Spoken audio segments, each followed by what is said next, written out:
Thanks so much for coming in, guys. At first, I was saying to you just before, I went for a meal in Moray and I noticed the sign in the window of one of the units in the middle of the Albert Dock. So that's going to be a bit of a homecoming for you, isn't it? It's quite a cheesy sign as well, isn't it? Yeah. I was actually going to cut my head out and just stand there and just see if anybody gets onto it. Why? What's cheesy about it? It's just like me and just like smiling when normally we're kicking each other's heads in. Oh, is it a picture of you two? It's us two sat there kind of smiling. It is true-ish. They did say smile whilst we take this picture. But it's presented that we like each other. Yeah. Which is the awkwardness, isn't it? No, but it's a big step, isn't it? It's a big. It's been mad actually. We probably got approached about it almost like 2 years ago, nearly now, isn't it? We were looking, weren't we? There was a really strange. We were talking about coincidences before, but there's a really strange kind of 2 weeks, 3 weeks. We started to realise that on Anglesey, it's really good, but it's a summer trade. And to kind of keep progressing, we had to start looking at Liverpool, Manchester, Chester, just to expand out into a bit of a somewhere which weren't kind of a seasonal tourist area. Had to be Liverpool though. But yeah, obviously we were focused around Liverpool. And but as soon as we said that, within like a week we had 3 phone calls. We didn't say it to anyone other than us two. It was like that thing when you're on your phone and you're just having a conversation and all adverts pop up. Pop on Instagram. It's just like, so you know what you're thinking. The Albert Dock rang us up and like, we want to introduce ourselves. We're trying to create the docks into a bit more of an independent-led space for the city. So it kind of appeals to people of Liverpool and tourists rather than just tourists and kind of nightlife. So we said, okay, we'll come down. And then another guy, they were opening a place on Water Street. We want to have a chat. So I was like, oh, okay. And then, there was another 2, weren't there? Yeah. There was one over in the Wirral, wasn't there? Like a yacht club or something over there. Yeah, there was a yacht club that way. And yeah, we spoke with the graffiti lads as well, didn't we? Oh yeah. Oh, did you speak to them, Matt and John, yeah? Yeah, about the upstairs bit. In the Chug Street Market? Yeah. Because is it Pilgrim Pilgrim upstairs? there, aren't they? Yeah. So were they looking at another space? Or was it? No, we were talking to them about that space. We didn't go into it. Yeah. And it was like kind of early days. It was when they were stripping out the area, the warehouse. I think we were talking to the Albert Dock then as well. But yeah, it was just a really strange week where you're having a conversation and then like 3 or 4 opportunities pop up and it's just like, mad, isn't it? Where's that come from? I got an advert for paintballing later. Yeah. It's good to see though. Like I remember the Albert Dock a few years ago, and you were always walking around thinking, it's just not reaching its potential. They had like a Yates's in the corner, didn't they? They had like some shitty bar, like Bar Monaco or something. They had the island. Baby Cream had died on its arse. It was just like, then Revolution came in, then Miller and Carter. Now you see Moray in there, you see somebody like you guys with great ideas come along. Independence, really. Yeah. It's great to see, innit? I think that's what attracts you. You think this city and the culture of this city, over the past 50 years, if not more, there's a togetherness. Yeah. And Scousers love Scousers doing well. You know, I think down there having that more. I mean, all them businesses like the Moray lads, they're like South Liverpool, aren't they? I think the Belzon lads are going down there. Yeah. You know, they're all Liverpool independent companies setting up, and I think the locals love that, don't they? I think that's just a big. It's just such a fitting space as well for it, isn't it? You know, especially when they decorate the place. You always go down if you hear about somebody moving in there. Yeah, you want to see the bare brick, don't you? You want to see it stripped back. Yeah, and Moray have done a really good job. Yeah, that's it. Yeah, but I think the thing is as well, it's you don't have to do much to them units because. Yeah, well, we've been trying to get the place built for like 18 months. We've had a nightmare with planning and that, but we should have been open this. What were we originally saying? I think we were originally saying February, or was it at the end of last year? It was meant to be last January, wasn't it, originally? Oh, wow. The idea of opening. The January just gone, January 19. Yeah. So not far off a year behind. Well, we only got our planning back literally June, July. We got our planning permission back. Just like... Yeah. Jeez. Yeah, it was bonkers, yeah. Is that just because of the hoops you got to jump through? Because I take it... I think it's a bit of both. You know, it's kind of... It's meant to be like an 8-week turnaround through the planning. sometimes it stretches about 12 weeks, but our process took months. Well, that is months anyway, but kind of 4 or 5 months instead of 2 or 3 months. We got the application in. It took us longer to get stuff together. But then it just, things always go wrong. Or not go wrong, but don't go as smoothly as you expect. So I think when we kind of tentatively said that we'd be open and start of the year, we genuinely believed that we could turn around that time. And then we're kind of still, it'll probably be the end of November by the time it's ready. The building works done and the keys are passed back to us. So it's like kind of 11 months. Get cooking.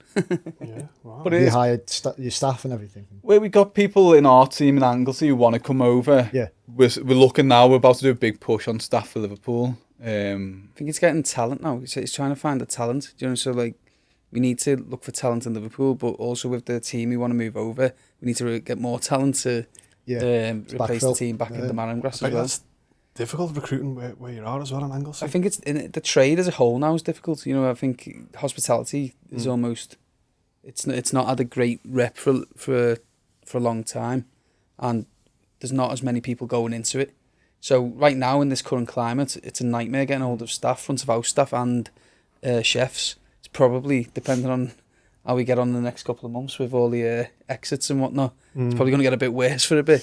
See, it's interesting that because I thought with the popularity of, obviously you had the Gordon Ramsays and that back in the day and Jamie Oliver's, but the likes of Anthony Bourdain and that is really, chefs to me as an outsider have become a little bit like rock stars. And, you know, I thought that would have made it a bit easier, but is that not the case? I think so, but there's also the reality of it. I think a lot of people know that you're going into doing 60 plus hour weeks. But I think it's also the fact that if you look at them personalities, if you want to be that personality and you go into chefing, anyone who kind of goes into the kitchen with that in mind, you know, it's them guys who are at the top of the game and kind of in the public eye have worked so hard to get there. Yeah. Do you know, and if you think you're going to get there overnight, then you're just kidding yourself, you know. Yeah. And you do see that, you know, you see people who come in and want to be a personality. Because it's been so glamorised. Yeah. And I suppose like anything, it's that modern day instant gratification playing into it. Yeah. It is. But you set such a high standard as well with the Marram Grass that you can't, when you say get talent, it's not just filling bodies, is it? It's getting the required standard. I'm not blowing smoke up your arse, but you say the Marram Grass, people in their eyes light up and they know someone who's been or they're going. So you can't just hire anyone. But I think so much, we were talking about this before, I think so much of it's about mentality. Do you know, rather than skills, you know, you need people with the right mentality at every level. Joe, if it's your first job or you've been in the trade for like 10, 20 years, if your mentality is right, you're going to do well. But again, if it's not, then you're going to struggle. And that's the thing with the kind of, if you want to go in and you've got to be able to cook as well, like. Anyone can cook, I've been telling you this. I've never cooked in my life, but I'll be head chef here and I'm going to smash it, mate. So for those who don't know, your story of how you've obviously grown up in Liverpool and then how you've got to Anglesey is super interesting. So do you want to talk us through the back in the day when you were, like us, I was saying to the guys, like us, these guys started off in the Radders? Well, Old Hall Street. Really? Yeah. Yes. Right. Yeah, so I got kept on from work experience in the Radisson under Chris Marshall. Yeah. In the kitchens there. And then about a year later, you started as a KP, didn't you? Yeah. The KP is like the most important job in the world. I don't know in if a it was kitchen. a year later. It must have been, yeah, about 16. But anyway, you were so shit at it. I win. I was. It's like the laziest KP. I lasted 2 shifts in Casabella. I was really. That was it, 2 shifts. I'm not going back. Yeah. It's the hardest one of the hardest things. He was terrible at it. Like, just like, he wasn't terrible. It wasn't like he couldn't do it. He just knew that he didn't have to. I was really efficient. That was the thing. I shouldn't say it really. I know, not when you're trying to employ people. Yeah. Yeah, you need the right mentality. You should just say, yes, I was shit. Yeah. And I apologise. I was shit, and I do owe a lot of people an apology. I don't think you've ever worked for anybody else since, have you? No, not so much. Yeah. But I done one shift at the Panoramic as well. So Ellis went over when Chris Marshall went to be the head chef of the Panoramic. Ellis went over with him, and I came in for 1 or 2 KP shifts, but it was never kind of... So that was when I was 17, so they set up the Beethams, because the Beethams owned the Radisson building. That's right, yeah. And then they built that one next door then. The West Tower. The West Tower, yeah. So then Chris, who was the head chef of Fellini at the time, who took me on for my first job, I actually had to beg him. He didn't just take me over. I was still working on the Radisson. He left. I was on the blower to him. I want to be the apprentice. I want to be your apprentice. I want to be your apprentice. Yeah. And he finally, took me on, because I don't think I was even a natural chef. Do you know, I wasn't like, I didn't just take to it. Some guys get in there and they just go, you just take to it and start just chopping, like. Yeah, it seems like the motor skills and the stuff that you can learn. You could just do it straight off. But I just always loved food. It was always the. I don't know if I'm buying this. I think you're trying to make your journey sound more impressive than when it was. I think you're just a natural and just like kind of. I went a natural. Waltzed into it. No. I've never seen you work hard at anything. Well, I think I was on 10 grand a year. I shouldn't say this, but at the Panoramic, I was doing like, I think I was 10 grand a year doing. I'd get in like 7 or 8 in the morning and leave at 1 or 2 in the morning doing 6-day weeks as an apprentice. Yeah, that's probably why a lot of people don't want to go in the industry as well. Yeah, no shit. It's like time served though, isn't it? In the trades. Yeah. It's the same thing. That's horrific though. It is, isn't it? Yeah, it really is. Does that still stand at now? Or? I don't know. I don't know your place. Yeah, not our place. Do you know, we've just gone to a 4-day week in ours. Yeah. So we just literally got just to try and make it more. I think it's worked all right, hasn't it, in terms of keeping all the stuff. We've done it for about 12, 18 months, haven't we? 4-day weeks. 4 days on, 3 days off. Yeah. Brilliant. So you're still coming in as a chef, and you know them 4 days you are in. It's hard graft, isn't it? Yeah. But at least because normally by the Monday, say, you end up absolutely knackered. So you can't write your day off anyway. But then at least you've got like 2 days after that then to sort of regroup. And then sometimes we'll have a bit of a prep day or a training day or something on one of the days where we may be off. Yeah. But everyone's a bit more alive and a bit more awake and a bit more ready for it, But that seems to have worked well. But yeah. So you're doing that like 10 grand a year, 7 a.m. till 1 a.m. Yeah. But I loved it, it was hard graft. I ended up going to Australia after a year. I don't know if it was a bit of a sort of go and have a break. Blowout. Because it wasn't a big team. I mean, that from that opening team, there was me, Mark Lara, Claire Lara, who won MasterChef in 2010. She was sous chef. A lad called Scott, and another lad who was an apprentice who were. So there's only about 5 at any given time. We were almost like full time. We had the odd few people coming in from college and that now and again in the kitchen, and it was the restaurant was packed as soon as that place opened. People were dying to get up there, and it was packed start to finish. Oh, beg your pardon.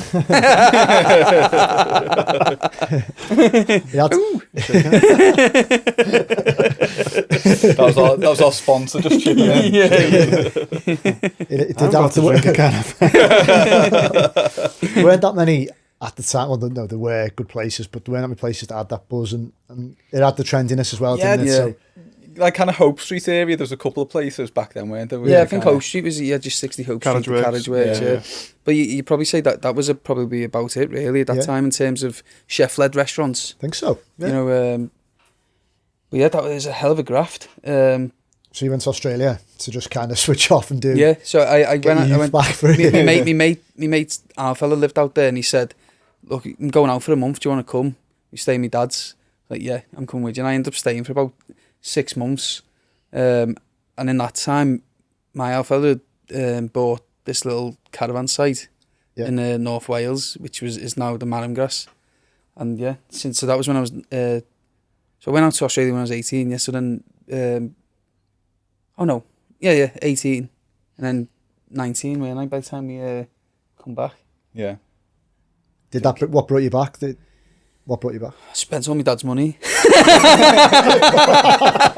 I didn't only have 10 grand a year to try and get out there. I think my dad was trying to buy a house and they're on his visa, like. He lent Ellis, he put Ellis on his bank account for like an emergency, like if you get stuck, kind of Fucking hell. And he's thinking if he's trapped, he can't fly, he's got no money. I bought a laptop. It was just like, why do you need a laptop? I didn't know if I might need it. They didn't have iPhones then.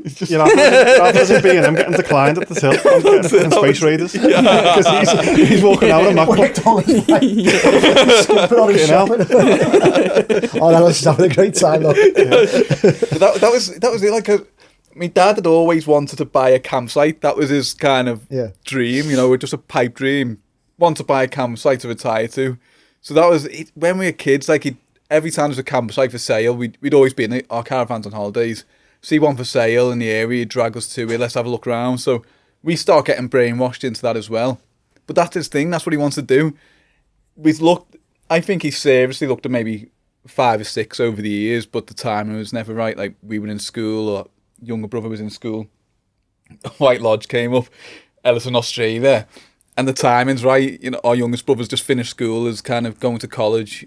He was moving out to go and live at college as well. My mum was in a job that she could leave easy and could get back into as well if things didn't go to plan. He was working for Ford's, but could work a lot from home. So the time's right. This place has come up. I'll put a daft offer in. It's been accepted. Brilliant. Let's try and get all the money together. And then, like, he was there. I remember him, like, trying to get all the money together, talking to the banks and everything. And he's like, let's just spend 500 quid on something. I was like, Ellis, put it like Home Alone. What's that? Is that a laptop or bushweed or something?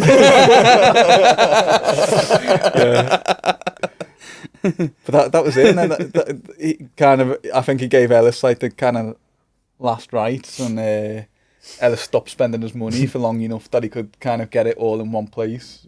Long enough to kind of... I didn't spend that much money.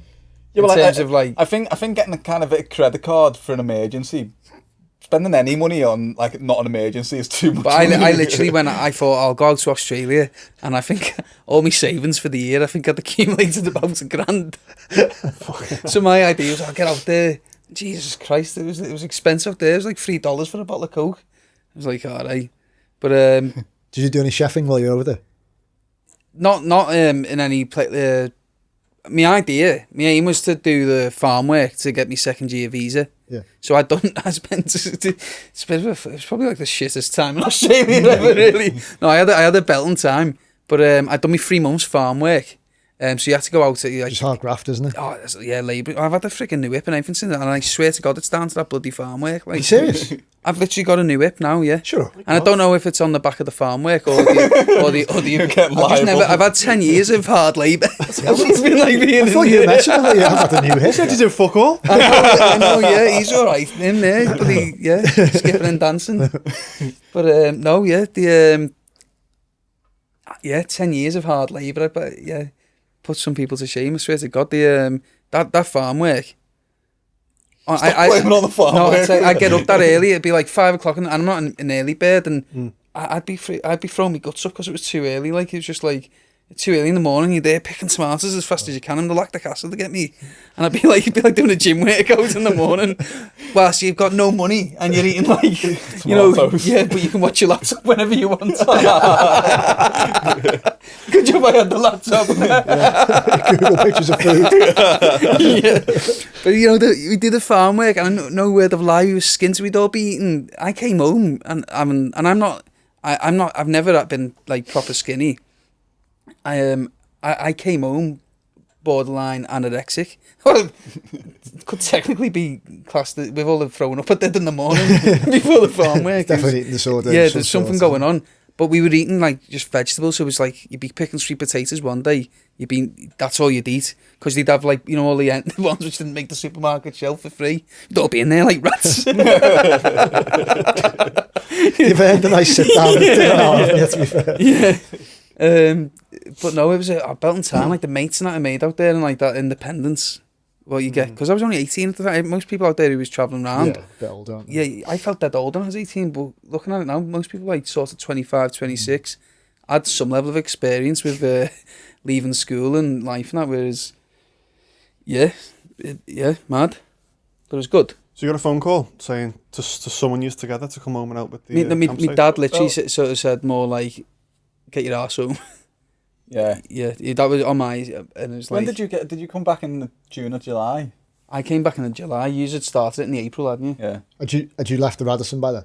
Yeah, so I was well out of the Radisson. It was when I was in school, I think I was working in the Radisson as a KP. I weren't well suited to it, I'll be honest. But I'd done a lot of kind of KP work around the city, or bar work, or... Is that when you used to work there? I mean, you were probably working there when you left, hadn't I you? worked in a Liverpool pub, by Liverpool James Street Station. You worked in Liverpool, yeah? Yeah, for kind of... Brilliant. Probably about 12 months. Yeah, but I don't know. You were probably Behind there the bar? Behind the bar, yeah. That's when I was in uni. But yeah, I think I left there in like my second year uni, just so I could kind of concentrate on Was my mum's mate had it, didn't she? My mum's mate from back in school. Yeah, I think they kind of knew, but they probably hired me just because how good I was, to be honest. You're joking, man. They probably saw me. Thought we need to get him in Get here. after him. Yeah. All the grannies are going to love this one. You probably, I've heard he's a grafter. I did used to get ropes. You Ellis? No, I'm Liam. Oh, you'll do. I don't know if I like the way this is going, so I feel like it's spun around on screen. But all the OAPs loved you. All the OAPs loved me, yeah. But I was in uni, so kind of that third year, I thought, you know what, I need to sit down and just concentrate. Yeah. Which kind of, being a student, you don't really do that, do you? It's just like kind of... But it gave me an excuse to move home, save on rent and do it that way. And then it was when I was in third year uni that they bought White Lodge, and that went through. So I actually moved to Anglesey, and then I came back to do my exams, and that's my excuse. Where did you go to uni? John Moore's. I studied surveying, building surveying, but I went up there with that interest in like kind of setting up the campsite. My dad was still working, so he was working away during the week and would be back on Anglesey for weekend. So I went up there kind of full time. My mum was there. My granddad came up. My uncle would be over there all the time. But I was like kind of more interested in setting up that side of things. The first 12 months, I weren't really interested in the cafe at all. The Greasy Spoon. You weren't really in there, were you? Yeah. Well, my mate moved up with us, didn't he? Yeah, Pete, General manager. General manager. That was funny. His mate Peter, but he said, "I can put you down for a seat for a reference." Oh, general director. General director. So he said, "Yeah, he's our general director because on the campsite he generally direct people to the beach." Just over there. Direct people in a general. Yeah. He's a great general director. It's funny, I remember people calling up for a Very reference. conscientious. At the back of his hand.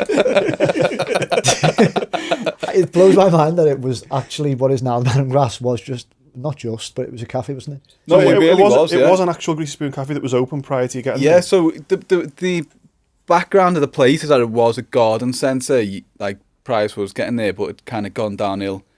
Through it being a garden centre, you can have like a kind of tea rooms without planning permission, so that kind of evolved. And that's all that was kind of standing by the time we got there, but it just turned into a Greasy Spoon. I think the garden centre had been redundant for like 15 years, hadn't it? It was more like... So it was on its last yeah. days. Yeah, it really was. You feel bad sometimes because someone owned it. Do you know, they have been back since, but...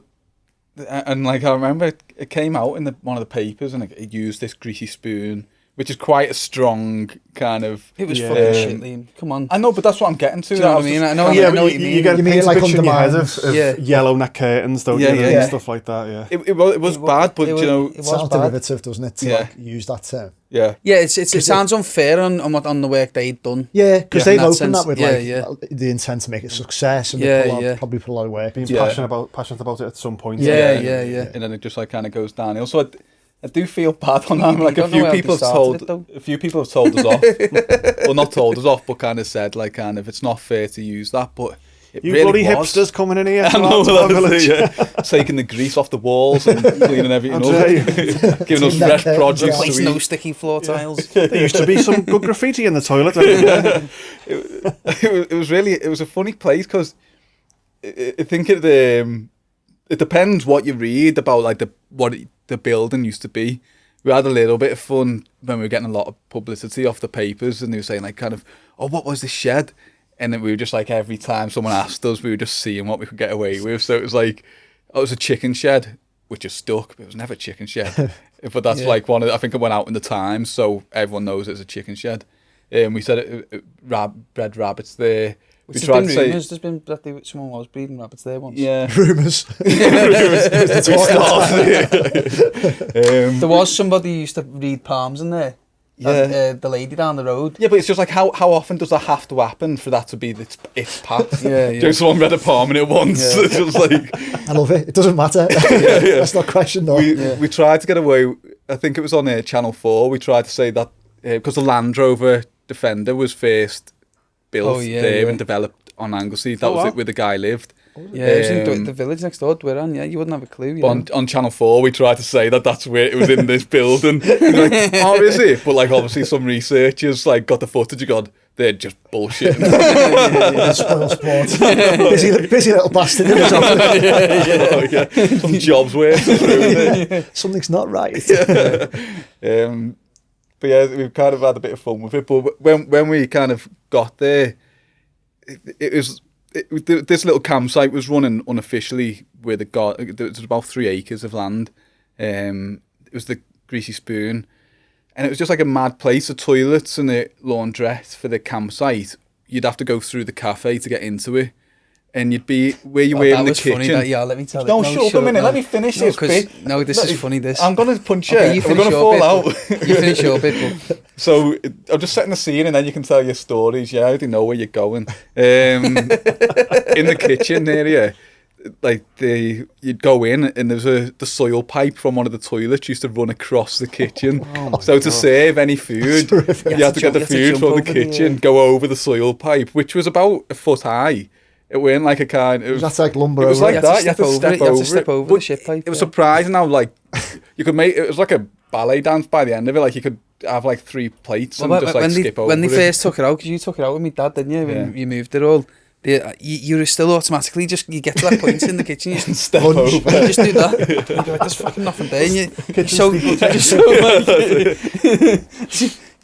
But it's a really odd tradition. Yeah, but we had a funny story. It was when we started like getting a bit of a name for ourselves. So we do like brekkies or bowls and mussels and stuff like that. There was a guy down the road, Sean, we still use today, who farmed the Menai Straits for mussels. So we had the mussels and that on the menu. We were doing fish and chips and stuff, and people started like, we've been to that little shed, they're doing these mussels and you get a brekkie and all that.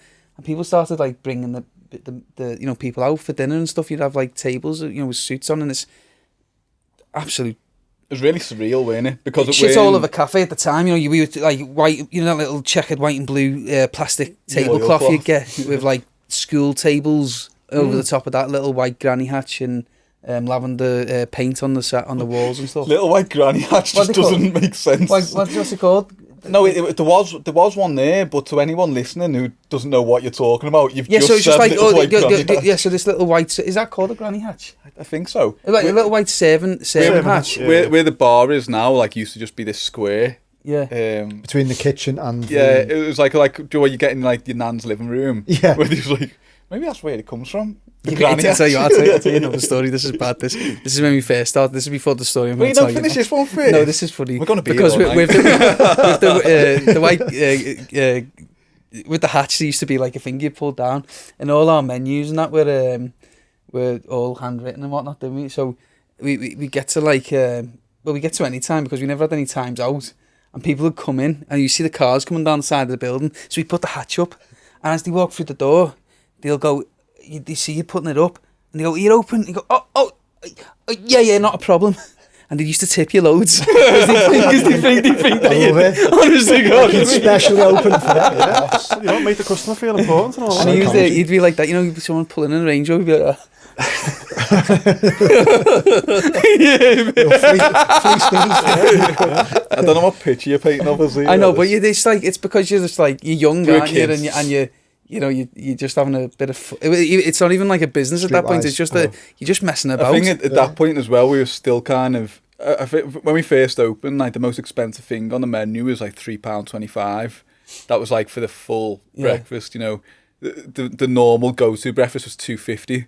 And I remember like being jammed all day and then like counting up the till at the end of the day and you made like 65 quid. It's like, fucking hell, it's hard work. When was this? How long ago was this? That was Kind probably of 10 years ago. 10 years ago. So was that, I mean, that was probably even cheap for then though, wasn't it? Oh, yeah. That was that cheap because, for like, then, yeah. I think we just didn't know what we were doing. The first year, we Politely, like, but We yeah. used to get fresh sea bass in off like a local fisherman and sell it for less than what we'd bought it for. Because we made a couple of errors in our maths. Yeah, I made bad. Yeah, I didn't sell it for less than what we bought it for. We sold it for less than by the time we'd worked on it and saved it. Yeah, but I still been open all day. I still think it was pretty much. We were selling it, yeah. So my boss said you've got to make your food should be about 25%. So you make 75%. So I'm thinking, okay, so if the sea bass cost me £6, 25% of that is this. So I just add 25% of £6 on top of the £6. You know, on the portion price. Right, yeah. 75% of the £6 on top of the. So we were selling the sea bass for like. No, I think we were buying. It was almost like £3 something to put it on the plate. £4 put on the plate, and then we were selling it for like £6. And we were just absolutely just giving it away for free. You were thinking that was markup. But it filled the restaurant. Yeah, up, we were didn't it? thinking everyone was coming. Everyone absolutely loved the sea bass. Yeah. Flying out. Wild sea bass there, you're talking like now 18 to 22 quid a kilo for buying wild sea bass in. Yeah. Do you know what I mean? So yeah. Yeah, but You soon learn, yeah. curve, Were you from day one then, when you first got involved in the Greasy Spoon, did you immediately say, okay, well, I'm going to do a brekkie, but it's going to be my take on it, and start introducing things that you learned? Like, how quickly did the food change? Yeah, this is one of them situations where I don't want to offend me mum and me granddad because they did work hard. I was like, no, I mean, I think we changed it quite quickly. When we first got there, it was like kind of, we'd inherited a building, and like the naivety of our parents, when they bought it, they just bought it kind of contents and all. So they paid money for, literally it was like kind of old school tables, you know, like kind of the wooden, the metal legs, like the real square ones, and these had these like plastic oilcloths over, and like a freezer full of food. But there wouldn't have been any extra money to do that, to do it otherwise, would there? No, like they bought it and then just. It was like an ongoing concern that they bought it. We bought it on the Friday and back open on the Monday, weren't they? Yeah, it was like kind of a 3 or 4 day turnaround, and they'd never had a cafe, restaurant or anything before. It was just like a kind of in our app, and they literally they bought it, but they didn't have money to do it up. They had to kind of start making money back, and that was just the reality of it. So the first thing was like the freezer was full, so we had to sell everything in the freezer, but it was literally frozen chips, frozen lasagnas, frozen burgers. But they were happy. They were happy with that, weren't they? Yeah. And you know, Dad would go. Yeah, they were going to Tesco's buying a Tesco value lasagna. In the end, this is before I got back, buying it for £1 and selling it for £5. And people were coming in for the lasagna.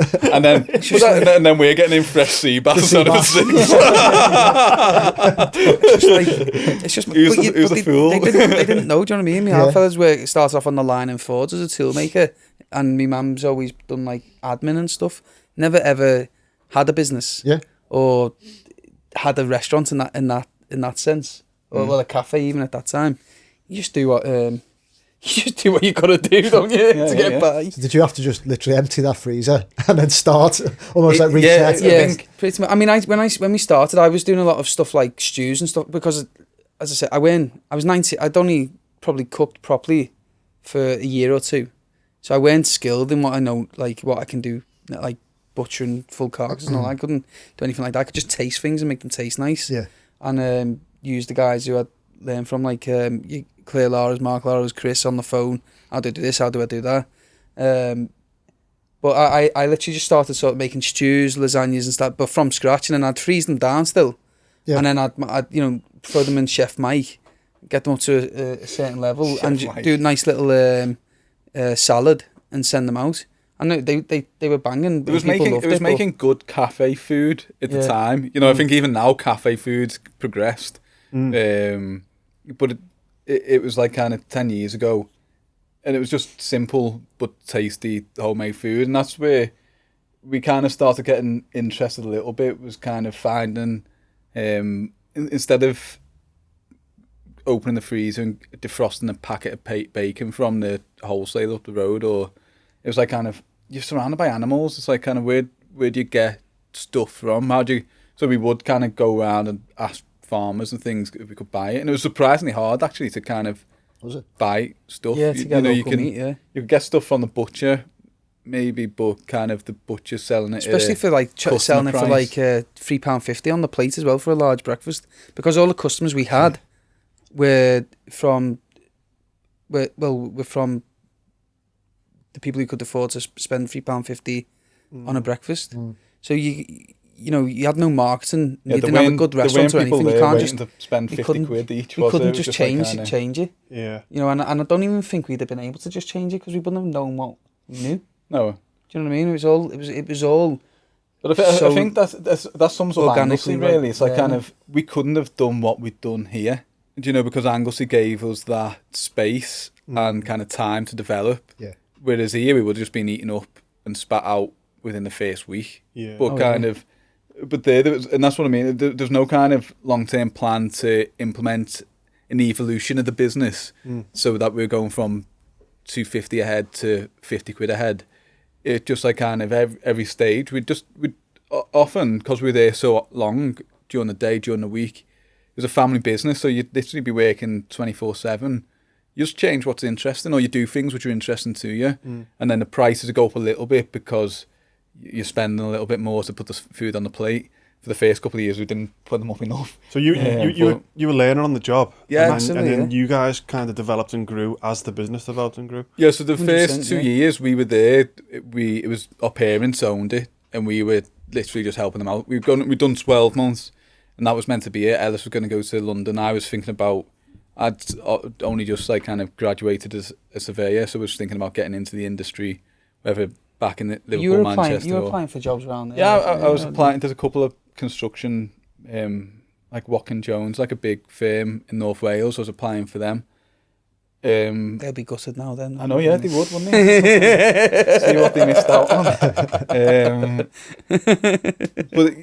But that was it. We'd done 2 years, and it went until the end of the second year that we thought, you know what, let's stick this out. You know, it's getting a little bit of momentum. You felt it was going somewhere. Yeah. Well, I don't know if I felt like it was going somewhere, but I felt like I could learn more doing that. Do you know? And it was like kind of worth our time. And we had somewhere to sleep. We had food in our belly. So it was just like, it weren't really a risk. It was just like kind of, can we afford to take 12 months out and just see where it goes? And I think that was the mentality for probably the first few years, weren't it? Just like kind of... I honestly think it's been that way up until 2-3 years ago. Yeah. Yeah, but I think at that point, I think we kind of made a conscious decision. I can't remember how old I was, maybe kind of 24, 25. I remember thinking I'll give myself to 30 to just like explore this, to just like have a bit of fun with it and see where it goes. Once I get to 30, I need to start thinking about money and business and life a bit more serious. So I remember making a decision, and I think it was the time when I thought, I'm not going to go and do a master's, I'm not going to look at a construction job.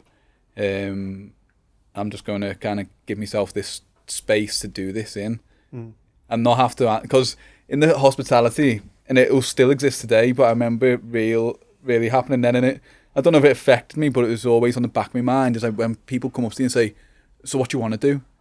You know, and you're in the front of house and you're talking to people and you're serving people and you're getting on with people well, and they just ask you that and you're like, fuck you. You know, it's just like, I'm doing what I want to do. What the fuck are you doing? Do you know what I mean? Yeah. But it was always like a kind of, it was always at the back of my mind. Just like, as soon as people ask that, you start doubting, should I be doing this? Should I not be doing this? And I remember just like, I don't remember where I was or anything, but I remember making the decision of, until I'm 30, I'm just going to give myself the space not to have to answer them people and say, here's a lie, or I'm going to give myself 12 months, so I really want to do this or do that.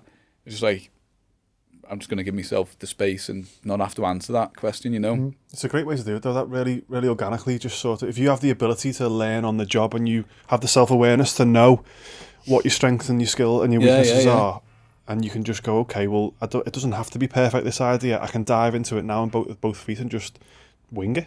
Well, there's a massive thing about making money, isn't it? You know, kind of, you go to school, you go to university, you come out a job, you want a high-earning job, and that's what defines success. So I think kind of for the first few years, I was really battling that kind of idea of, because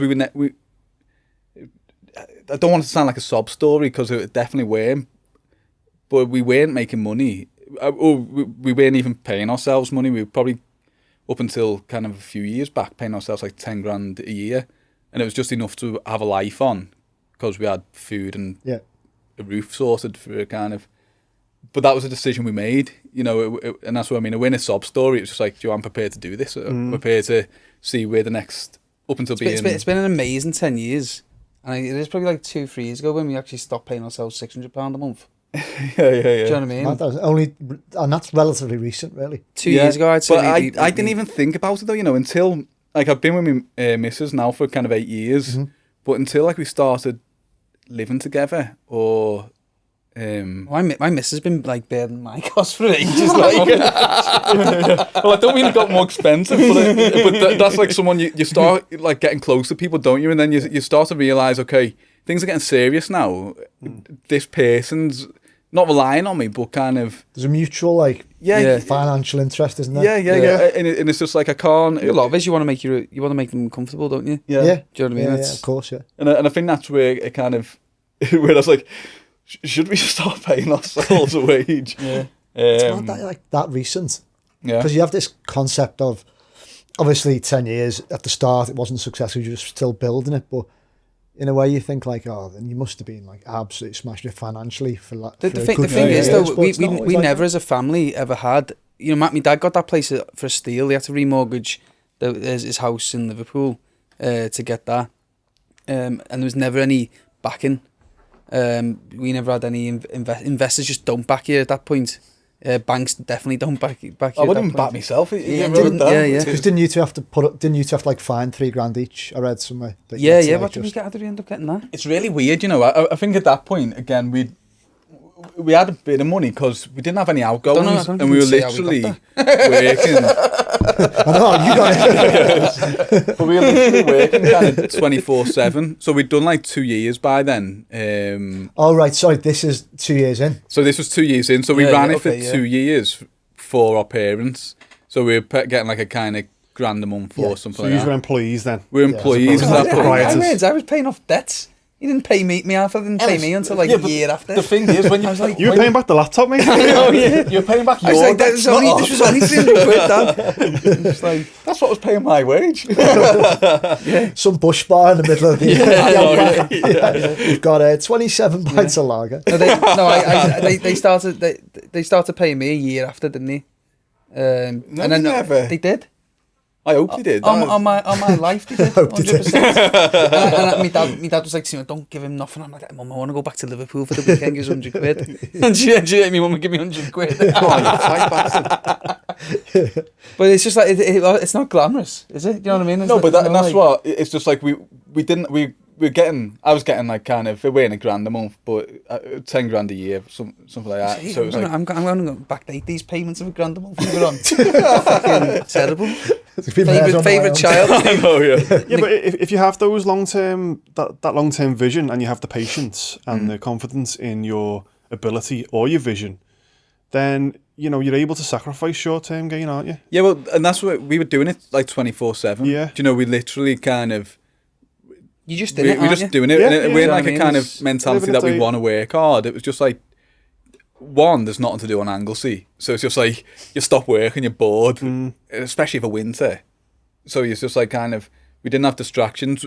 I was 21 and just moved to Anglesey, so I didn't have like friends there. We weren't like a social circle. I used to play football with the town team, so we'd go out after the game of a Sunday. But that was my social life then, and there was an interesting project in front of us which kept us from getting bored or distracted. So it's just like kind of after constant like trying to make it better as well, isn't it? It's just interesting, isn't it? It's you've just got this opportunity in front of you. It's a shit shed which just leaks and the cookers don't work or anything. But it's just something new, and it's something where kind of it's such a like kind of instant reward with people coming in. You cook them something, you have a chat with them, you get to know them, they're made up, they're buzzing and leave, and then come back the next day or the next week. And I guess running it yourselves as well. Is there a toilet here? I need the piss. There is, mate. Yeah. Out there. Yeah, mate, yeah. Out there and right. I guess running it Dave will yourselves show as you. well. You speak for yourself. You're still on the ground, so you're getting that live feedback where somebody can say something. You then get an idea in your head. Yeah. And you think you straight away can make that change to It make is it, that, to you make a know. little tweak. And you're walking around the floor, I'm guessing, Yeah. just making little tweaks on all the time. On the go. Honestly, it was that point. I'm gonna face my camera at you guys now. Put you under pressure. It was at that point where it's probably not even pointing at you, is it? Can you see yourselves in that? Just about, yeah. Very Yeah, flat we see on ourselves angle. there. Right up your nose. Yeah. Right up. The at that point, it was especially winter time. Anglesey's quiet, so we'd kind of see something that we wanted to change, even in the building, and we'd knock something down, and like we'd knock a wall down, and then spend all night tidying it up and put a table in there, and the next day people come in and be like, what happened? It was just like the place has literally changed. Like we had the paintbrushes out and everything into the early hours of the morning, and then get up and open up and just do another normal day. And it was great to kind of be able to do that. And, you know, you can test things so quickly then. And even in terms of food, you can create a dish, and if people don't like it, then you just take it off the menu. You know, there's no kind of there's no other opportunity for people to go somewhere else. It's just like Do you know then, right, then. did you have like a vision of what we'll do is we'll put 10 years into this, and all right, now it's not the best, but we'll make it like one of the buzz restaurants in the north of England, and we'll be restaurateurs, be a top chef, we'll be on telly, but all this, that and the other. Or did that come incrementally? Just then were you thinking, let's make this a successful cafe? Yeah, for today. It was always it was kind more of like that. Let's see how good we can do it today, and that was the mentality. It was never, we might kind of look at this is what we want to do this week, or next week we want to change that. So you kind of make that change, and then for a couple of weeks you're measuring it. But you might go out to somewhere else to eat, like another cafe, and go, God, this sausage is better than ours. Let's get on the look here. Yeah. So it was like proper little increment, and then as it gathered momentum, did your ambitions sort of go? I think you know, it started finding itself. You know, I think the whole local side of it and the whole that vision of it came through with a lot of time, actually, wasn't it? You know, it took time to build up them supplier connections locally. But it was really neat as well, because I think the landscape changed in a certain way. People started to care more about where the food was coming from. And this was stuff that we were doing because we thought it was interesting on Anglesey, in this little cafe surrounded by farms. Let's see what we can get from that farm. You weren't doing it because it was trendy, or it was a buzz. A lot of it was the like community of it as well, you know, because a lot of it, like, we'd go and say, like, we get our goat's cheese, and we found Nigel, who's got he cooked house Anglesey goat's cheese. So we go and get our goat's cheese off him. And you end up, after a while, at first he's like a bit standoffish, and then then he becomes your mate, and then you end up you know, they know somebody else who might go to the farmers market with, and you into, and then all of a sudden you become a network of like small businesses, of there's very few still, really, isn't there? Need more producers, but small and few producers who are all almost in the same direction, and you end up networking with them, and it probably became a bit of our social side as well. Yeah, I think it is that, but it was so supportive as well, that group of people. So there was nights where you'd have 3/4 of the restaurant full of farmers who were selling you their produce. That's good. And they'd bring their families in and eat in, and it'd just be like, it would be such a buzz, because you know everyone anyway. And then anyone who came into that environment, you know, if you're a camper or just on a walk and you come into that, it's just like, this is fucking amazing, you know, there's just a real like natural buzz about it. Especially if someone wasn't aware of you, you know, say a couple of years in, and they just thought they were going camping, and then you know, that's the best. It still happens now, you know, people still get it, don't we? But I still think that's the best period of the Marram Grass, when we were almost in the middle of like doing like the best sea bass, the best mussels, and it was very informal and very, you know, you come in and just have a main course and whatnot, but then people were stumbling in, and you'd stumble down, be pissing down rain outside, freezing cold, and you just come into like a candlelit shed with every table packed out. We used to do it. Boss food and Boss great food. atmosphere. We used to have it at that point, or it was halogen strip lights in the ceiling because it was a cafe. So we used to turn all the lights off, otherwise you get that glare like in the classroom. And the whole place would just be lit with candles. One flashing in the corner. Yeah, honestly. Dead flies in it and that. Yeah, just unscrew it. And it was just like that really romantic kind of idea about stumbling across somewhere in the middle of nowhere. That existed, you know, and that's what we're doing. We just do food as well sometimes and not have any like regimented sort of starters, mains, desserts. It just be a menu of food and people be like, got any desserts on tonight? Nah. Well, really? Like we haven't done one today. No, we've got sea bass mussels. I can give you a bit of cake if you want. That's it. You want some cake? Do you want some cake? But we used to have it all written on like a chalkboard as well, didn't we? There was no menus. It was just like kind of maybe 10 things on the chalkboard. It was just, it was really raw and romantic, and it just, I'd love for that still to exist, you know. He was stand on the end of the table. We had a big table in. Just like set them all together. Only like 16 people probably. He's standing at the end with the chalkboard going, fish and chips. You always get these tables where people say, we can't see it. Yeah. And the fella at the back goes, hiya, and he goes, fish and chips. Sirloin steak. We used to just wind people up all the time because you could, you know, and it was really fun. And we used to work really hard then, you know. It literally was like kind of every waking hour we were there, you know, and it was like kind of we just started doing evenings at that point. So it was like kind of breakfast, lunch, dinner. It was the two of us and then like a couple of youngsters around us as well. But we used to take the mickey a lot. Like, well, I did because I was more in the back. Just used to, you know, people kicked off, we just kick them out. Yeah. We'd be like, yeah, fuck, get out. It's like, no. Well, so we're not serving you any more food, get out. Honestly, it's just been asked at all. But I remember one day, like a kind of group of cyclists came in. People loved it, you know. People loved the charm of the cheekiness. Like these cyclists came in a really off day, group of fellas, big Welsh guys. And obviously see me stood there in pinny on and just like kind of making cakes and stuff. If you got a long drink, and I was like, got the hose pipe outside, just like without kind of skipping a beat. And that was it then. They were just like, they were there every week for ages, you know, and ages while we had that kind of clientele, that crowd coming in. And it was really good, but it kind of couldn't last at that because it meant that me and Ellis were doing every single waking hour. And there was as much fun as it was, and it was kind of. It's probably I think in the most nostalgic way, and that was probably the most like the nicest time to be. I wouldn't say to be a customer, but to be part of the whole thing because it was almost like a whole community. A lot of them guys still come in, but it's different now, you know, and you can't afford to come to the Marram Grass every day anymore. It's like Yeah. Do you mean when it was a bit of a hybrid then? That was probably the most enjoyable. It was like a mash of everything. You know, it was breakfast in the morning. It was cakes or sandwiches or fish and chips and burgers. But it was very much everybody who was there at that period of time where friends had become friends of it. Just came your friend, didn't he? Yeah. And, you know, everyone almost, you can go in on Friday night and there'd just be banter flying around the room. So even if you weren't, like, enjoying your meal, you probably wouldn't have cared. Yeah. Do you know what I mean? It was like, it was just a good laugh. I think it helped that you lived there in the community and you weren't just like, I know Scousers in North Wales are very close and don't think there's necessarily that we hate the English because but that you weren't just fucking off at the end of your shift and going home. You were there. I think it was important, you know, and we've always kind of done a lot. I remember like the first couple of years, like we bought we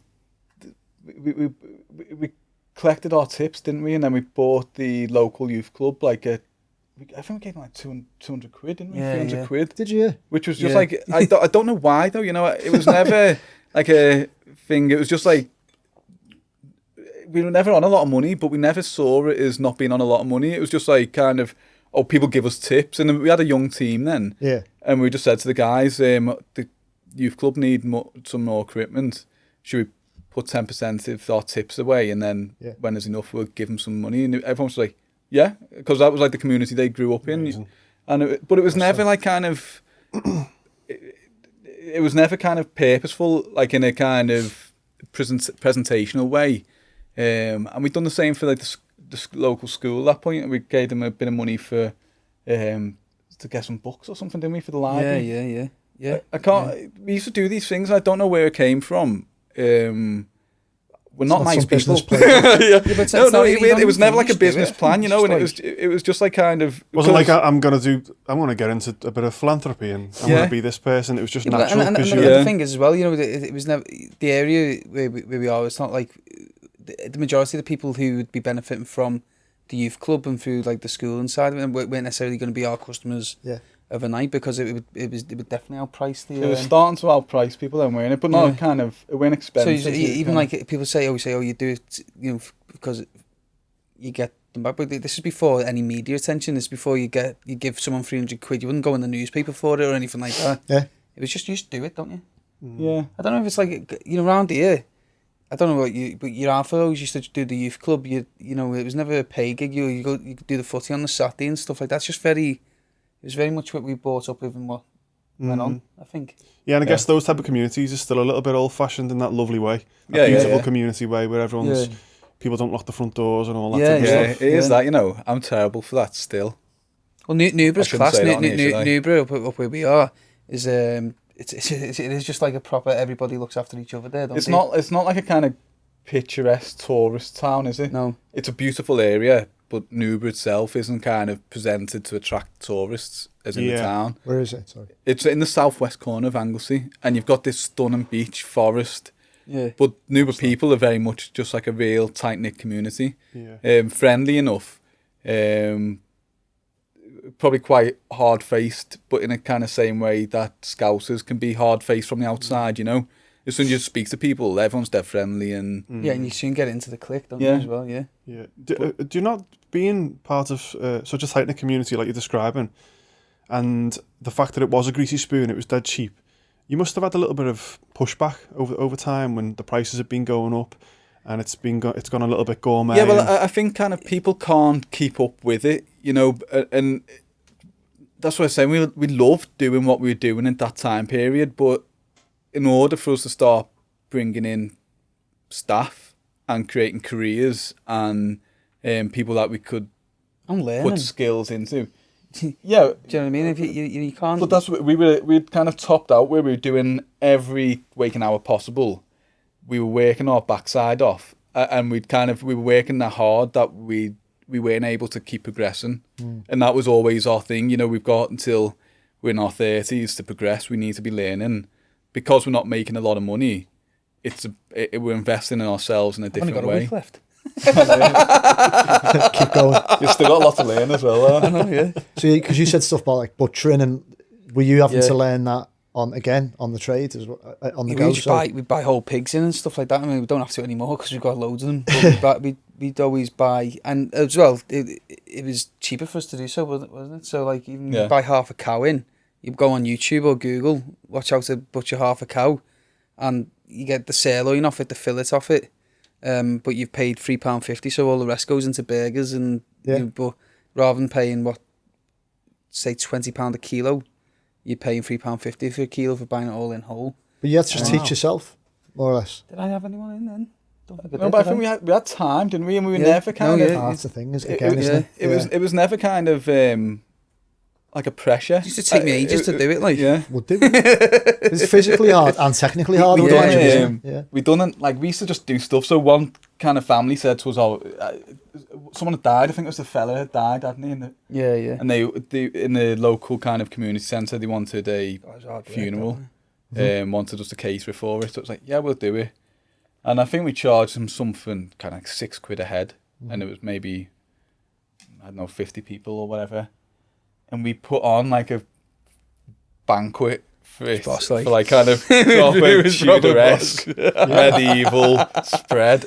And it was, Joe, you'd be absolutely made up. He was sieving chicken livers out in about 5 a.m. in the morning because we were doing these chicken liver parfaits. £6 a head?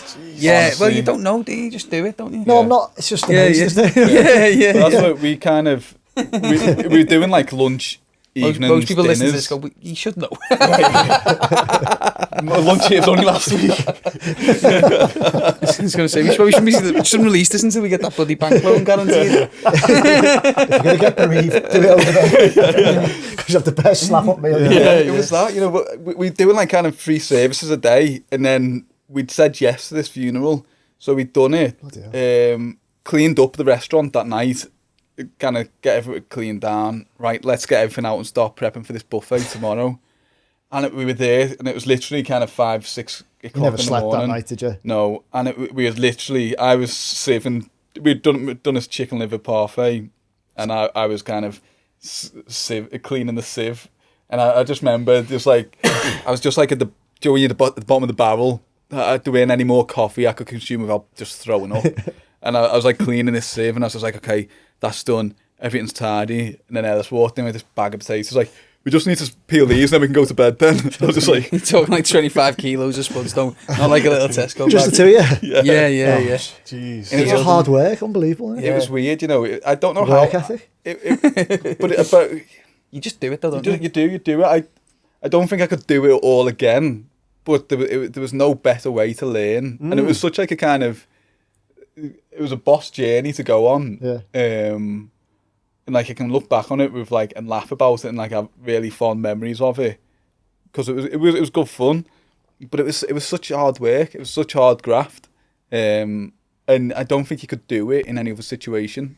Joe, if I was a day older than 21, I would have ran out of time. Yeah. You know, and just the whole thing of being out in Newbury and being part of this family business, it was just a space that was granted to us that we're kind of lucky in a way to kind of have that opportunity to kind of, we worked hard to make the most of it, but it's the equivalent of a non-league footballer making it to the Premier League, isn't it? yeah, Really learning the trade, cleaning boots and that. Yeah, and Jamie Vardy type thing. Yeah, you it's know? that kind of thing, isn't it? It's that kind of narrative. But I think that's what Liverpool kind of it gives us now. You know, it feels like a kind of homecoming on that. You know, and it feels like we're getting that opportunity again to kind of come back in and showcase what we can do after kind of 10 years spent in the I can't wait to get wilds. cooking on that stove, like. Yeah. I swear to God. It's just going to be, it's going to taste good. Yeah. So is it all getting fitted out now? Yeah, we've literally been down there today, like the carcass of the bar and the kitchen's in place, the stud walls are now in place. So it's only kind of another 6 or 8 weeks, really. Exciting. And it should be kind of It's beautiful. Like, we've got everybody. You walk into the kitchen, so as soon as you walk in, there's nowhere to hide from the chef point of view. Oh, as a customer, you walk As a in. customer, you walk straight into the kitchen. Oh, wow. And the restaurant is the kitchen, so wherever you sit, you're in the kitchen, aren't you? So it's not like there's just a kitchen, like a small kitchen. Wow. There's a full-on fucking. Me and Ellis have been arguing for about 12. That's why it's taken so long, actually. Yeah. On how small or big the kitchen has to be. The kitchen's probably over-egged. Probably. Yeah. So you're trying to make it the real experience as well as just, rather than just going for a meal, I take it. Yeah, we're gonna put like we're putting a DJ booth in there. So Okay. I wanna like mix the soundtrack for the restaurants Thursday, Friday, Saturday night. It's the Albert Dock after all. Amazing. Yeah. So I'd be like, I'm not gonna like have it pumping, but just background mixing going on. Yeah. Try and invite some quirky, whether people mix jazz or anything like that, and try and get them involved. Music to your ears, this, isn't it? Yeah. So we've got things like that happening just because, we're doing our taste menus and that down there. We're going to be doing some like cracking Welsh produce coming down. So you're going to do it where you sort of maybe try and mix the music as well with the food? Yeah, That I'd love to do that, but I think when you've got you'd have to have like 60 covers come in at once and hope they all have taste the menu, because otherwise you'd be like, we're starting again, and go, I've already heard this one. Someone's on the starter. Have you got the name yet? Are you allowed to, or do you want to? I think we're closing in on the name. We're closing it. It's another point of argument, really. A lot of our business expansion has just been arguing and kind of a creative tension. It's where the best things come from, isn't it? I know the name. I love the name. He doesn't know the name. Well, where did the Marram Grass come from? The name Marram Grass? The Marram Grass was the when they have you ever been to Anglesey? Yeah. So Newborough was Beaumaris. Oh, really? Beaumaris was Newborough. Okay. Well, you're kind of confusing us. No. I've done more research. I ain't confusing it. Beaumaris actually was called Newborough before Beaumaris. Yeah. So anyway, it was the English king who built all the castles. Edward the First, was it? He built the castle in Beaumaris and took everyone from Newborough over to, which is now Newborough. So kicked the people out of Newborough over to the new Newborough. Booted them out, yeah. Yeah, which was where we are, which was big vast sand dune lands and stuff like that. So there was no trade or farm, like there wasn't much around there to farm. It's quite sandy soils and stuff. So they'd pick the grasses off the sand dunes, which is Marram Grass. So it's like it's that big green grass. It's like the general tough green grass. Yeah. It's a general name for any kind of them long grasses which grow on the sand dunes. Okay. Yeah. The spiky ones which just get you. Yeah. When you roll them down, they'd weave that into baskets. So they would make bowls, baskets, all sorts out of the Marram Grass. And then we came with, the trading route was, we found this out later date, was through just left of our restaurant, left of the roundabout, and straight over to the Menai Strait, and then there was a little ferry going over to Carnarvon then, and I'd be then traded the it was like one of the industries for the women in the area, weren't it? And yeah. especially a lot of the fellas used to be kind of sailors. So when in the World Wars, especially when they disappeared, that was like the main kind of focus of that area. It was like kind of making these mats and baskets and things, you know. Yeah, years and years. But anyway, when we came across it because there was a little book, wasn't there, called the Marram Grass Walks, and on this book was this little White Lodge nursery and the cafe, which was the old garden centre and cafe on it. Yeah. And then it went into talk about this, a little stop off at tea and coffee. Yeah, talking about the old trading route for the Marram Grass and that then. So it just made perfect sense to call it the Marram Grass, didn't it? Yeah. And has the new one got such a nice kind of lilting story to it, or is it just something you two are? No, I think it's cool. It maps a journey. I think we're pretty much there, doesn't it? And it kind of. What's great about a name is as well, you're probably researching a name. It gives you a menu almost, and it gives you a style of like of how you feel the place. You know, I love it. There's going to be a lot of seafood then, with it being in the docks and stuff. Yeah, it will be. There'll be loads of options on there. It depends, I suppose, depending on what's in them. Ellis loves cooking with fish anyway. Yeah. In that kind of. But then we do have a pig farm as well. Okay. So we got the Menai Oysters got their own oyster section and stuff like that. Oh, really? Yeah. So I can't wait for this. Amazing. So we'll be knocking them out. We're going to be putting on a van from, so you're going to get all like the Anglesey lobsters, the Anglesey crab, all that jazz coming down, the bass and mackerel when it's in season. But I'm not going to, I want to explore the trading past of Liverpool as well. I've been quite like with Anglesey, we formed the locality. Yeah. But it'd be wrong to do that here fully. Yeah. So don't get me wrong, we're still going to use all that, like the products we know. And that is still local to here, really, in terms of getting produce. But it's that thing, isn't it? Like, what's local to Liverpool, kind of. Yeah. In Anglesey, it's easy. It's like a kind of ultra local kind of. Setup. Yeah, so even like getting the Anglesey produce to here is still very local. An hour and a half away. Yeah, to around here, but I want to explore. Like, I think there's an opportunity here to get the best of the best as well down here. So we've got that Welsh produce, which it'll be heavy in the menu, but we can go to Scotland. We can find the best hand dive scallops, and we can get them down here on the menu as well. And even into Ireland, Dublin baked prawns and all that jazz. Because you've got that, you can explore the history of Liverpool the same way we've explored the history of Anglesey. Yeah. In the Marram Grass. So we don't want it to just be a replica. The building's got its own personality, hasn't it? I want it to be like pay tribute to the Scouser as a man or woman. Like that sort of humble beginnings. Yeah. But that real. Oh, I hate that humble beginnings. No, it's not like humble. It's like the humble. It's not okay. It's not humble beginnings, but it's that. You sound like you're on Group's menu again now. No, I know, because I thought about it. That's why, and I had to think about it then, didn't I? But I always find like you go out in Liverpool, and everybody, regardless, the majority, they dress smart. Yeah. Put a 3-piece suit on. Make the effort. Look smart, but you've got the grit and the grind behind it as well. And And I want the restaurant here, like the Marram Grass is very natural. You know, they plating up very natural. The food is about more like the nature of the island and stuff. Whereas in this one, I want it to look fucking shit hot and clean and smart. Yeah. And represent a Scouser on the plate. The equivalent of having the brand new trainers. Yeah. The shirt that's crisply ironed. Yeah. The fresh haircut. Yeah. So the equivalent of that. But I think that's the thing, is like, it's that sense of style. It doesn't matter, again, if you're wearing polished shoes or trainers. Look at how flash white Ellis trainers are today. That's like kind of... I need the new pair of trainers every time. I'm having them all the time. Because it would have been tempting, wouldn't it, to just, well, not for you because you're too savvy, but to try and just recreate the Marram Grass in the docks. Yeah, but I think it just comes back to... But it wouldn't. We wanna keep learning. You know, kind of, this isn't the finished article. It's kind of a finished presentation of everything we've learned so far. But I don't want to stop learning tomorrow.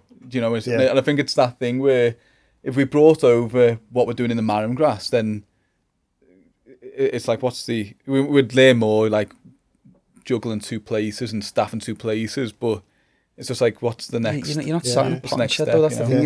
You're in the Albert Dock. You've got these lovely big, red brick walls, Yorkshire stone. It's a completely different. I suppose vibe in there. The Marram Grass is an Anglesey restaurant in Anglesey, so you want to build a Liverpool restaurant here. That's it. Yeah, and I think it's exploring those roots. You know, it's like you're doing a lot of research on the heritage of the docks, and it's the Irish, the Scottish, and the Welsh, and a lot of the workload was Welsh, and a lot of that area into Toxteth, the Dingle, Merlin Street. It's all the Welsh part of town. If you like going that way, you know. Mm. So it fits in really well with what we've learned. Yeah. Sorry, go on. I was thinking it's just bringing in what we've learned back there. I think it's just tiny. I think kind of the Great British Menu experience was a good way to kind of... I think that progressed the way we think, really, about food and about where it comes from. You know, because we put ourselves in a lot of under a lot of pressure for Ellis to kind of compete against the big guns in the industry. Yeah. And then you're brief, you've got to create a dish, and it's just like, where do you create that dish from? And we spoke about it, and it kind of unveiled through kind of stories and links and ideas and history. You always have like a story and an idea, and then exploring the history behind that story, where food may have had an influence. But it was like the first year that you were on Great British Menu, you got the pork dish went down well, didn't it? And the sea bass dish on that one. Sorry to interrupt, but the Great British Menu, is that true that you took a call about that and you just put him in it? Yeah. You went around, were you? No, he just said I'm doing it. No, I didn't ask him. Yeah, he's on it. It's amazing. That. Who got in touch? A researcher for them, or it will have been one of their researchers. Yeah. What it was on the back of you get put forward for different awards, and what you soon find out is like kind of not all awards are to the same caliber, you know. Yeah. So we got through to I won't name what awards it was because it's nice to be put through anyway. Of course, you know? Yeah. But we got put through for an awards ceremony, and Great British Menu were looking for Welsh chefs, so they saw that we'd done really well. We actually won best cafe in the North Wales. At a time that we were definitely not a cafe, but we didn't win the best cafe in overall Wales. We lost out. We came runners up to that, to this lovely old couple who were like kind of buying in cakes and biscuits and making just like instant tea and coffee. They won the best one, and it's just like, wow. I was really made up for them. Like, they were proper like made up, really kind of happy and emotional about it. So it was like kind of. It was nice. It was nice to lose to them, really, and it was probably easier to take that we did come runners up to them in the overall thing. And maybe that was it, because they were them when Great British Menu rang them up. They probably called them up. Yeah. Do you want to be on Great British Menu? The Al fellas just like, look that. But they rang us up, and we want a Welsh chef, so they kind of came up. You don't tell them that you're not a Welsh chef at that stage, you know. That's of course business lesson number one. Just say yes. Come up, have a chat. So they came up, and then we showed them round, and the surprise came out that Ellis were Welsh, but they'd brought the TV cameras and that, and they do like a show reel, don't they? One guy came up with the camera to see if you could be all right on camera, and then eat your food to see if your food's to a standard which can compete. Right. Okay. So they came up at that point. It was like one of the researchers wearing it kind of. Yeah, and the camera doesn't like. Put the camera in front of me, like I just start, my legs start dancing. Hey, you know what I mean? So that doesn't bother me at all. Yeah. Like one. Oh, you're just not right. I see what you mean. Yeah. So and then they enjoyed the food and that we knocked up, and then we. I think it's that whole thing though. You know, it was just like kind of the space, the story, everything. We were able to sell them. Yeah. Enough for like this idea that Ellis was. You've got to be capable to go on there. That's what's hard, isn't it? Because you're almost like, oh shit, they're coming up to see us in this shed. You know, it's like you almost feel like there's no chance in hell. Yeah. Do you know what I mean? But it feels like that's been part of the appeal though. Like I read somewhere that you've still got the original roof or part of it now, the corrugated roof. The parts that stay on. It's still there, yeah. That's amazing. That's part of the appeal, isn't it? On the vlog, we had we've just created a classroom, and we had an opening party for it. A couple of weeks back, it got crowdfunded, so it kind of part of the opening party. We got everyone up, and we'd finished it, and I don't know why, but I just felt like jumping on the roof of the classroom and filming the layout of the site. We'd created like a little food court on the car park with some local guys who've been like doing pizzas and tacos and stuff over the summer with us. We had a stage set up for Ellis to cook from, and the marquee set up. And I spun round, and you can literally see the rusty arse roof on the Marram Grass. It literally is just a little shed with this corrugated roof, and then you kind of go into it, and it kind of it needs a bit of TLC again. It needs a lot of work, and this is like the sad bit because it's how long you can keep it like that. Yeah. Without having to rebuild it, because I mean, but the hell, it is just falling apart, isn't it? It's that thing we were talking before about Mark Birchall, and we were saying that we met him when we were going to kit out the Marram Grass with a brand spanking new kitchen and stuff. But as we're talking, it's like serious numbers, like real serious numbers. A lot of money, isn't it? Yeah. And it was at that point that we realised it's just like we can't spend proper money, like hundreds of thousands of pounds, in kitting out the Marram Grass with a proper designed kitchen, because it's like a single breeze block wall, which is like bowed out in areas and leaks in other areas, with a corrugated tin roof, and all the wood's battered. It's old, and it's quirky, but it's an old agricultural shed. You know, that's what it is. And it's just like we can't put that money into this building. You can't put that investment into something which is worth 10 grand and might fall down. It's probably not even worth that, is it? No. I suppose what a lot of like old pubs and stuff have done, where they've got old bits, they've built something new next to it, and then the originals become like a bit of an extension. But a lot of them as well are kind of proper buildings. You know, they're farm buildings with like kind of solid stone walls with like Marram Grass's breeze block wall goes to about there. Then it's like timber frame. Really? And then aluminium roof. Yeah. Like a fortune on heating then. Yeah. Just a bit. Yeah. We put a log burner in it, didn't we? Yeah. And so it's just like, it depends in the winter how close you want to be. Everyone comes in like, oh, I want to sit next to the open fire. So you don't, mate. No, we do. Be really romantic. You don't. And like 10 minutes in, like, can we move? It burns your ass off that. You want? Yeah. It's like the only. But it's like, it's hot there, then it goes warm, but then still, if you're over by the far window, you're sat there with your coat on. Yeah. It's still like that.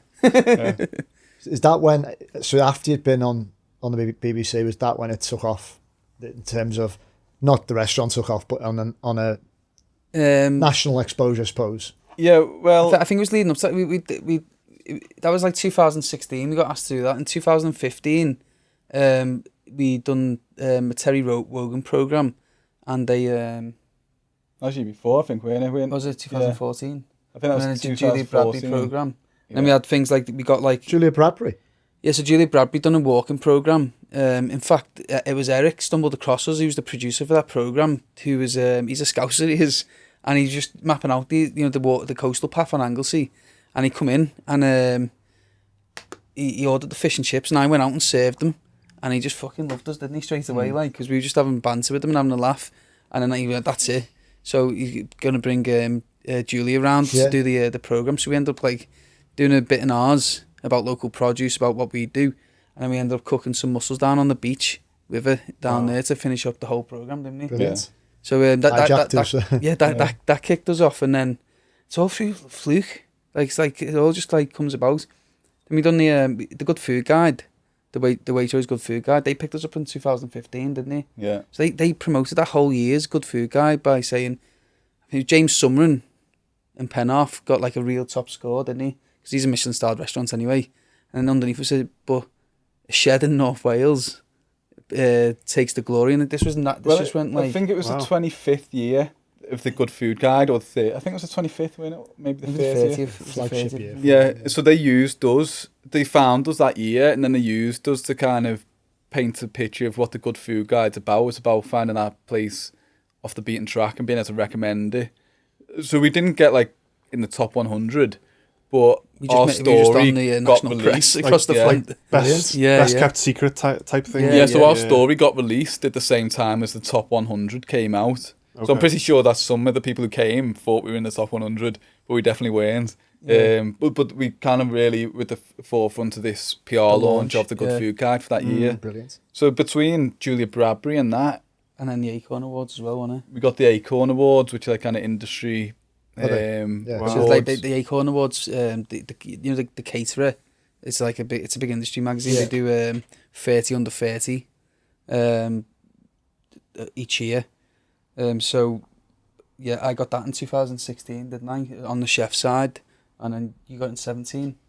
Yeah, I got the following year, didn't I? Or was it 15 and 16? It was one of them anyway. Yeah, but it just seemed to be like all of a sudden from sort of 2014 to 2000, to up until now, it's just been like bam, bam, bam, bam, bam. You just loads of stuff. It was just quite consistently, coming out, and that was it then. I feel like when you started, you must have worked in the traditional shouty chef's kitchen. I take it. Yeah. But I feel like your personality, you wouldn't be like that now. Have you got sort of developed your own style because of your upbringing in the game? Yeah. I mean, I don't think I'm like that at all now, am I really? Now? So you were at one point? No, I don't think you was. I was at one point, yeah. No, I think there's a temptation to put you under that at one point, but I don't think you're ever at that level. No, I mean, you get heated in service. Yeah. But I was never an arsehole. And is it like you've always cared about people, so you get pissed off and frustrated, but it was never about belittling people or with myself.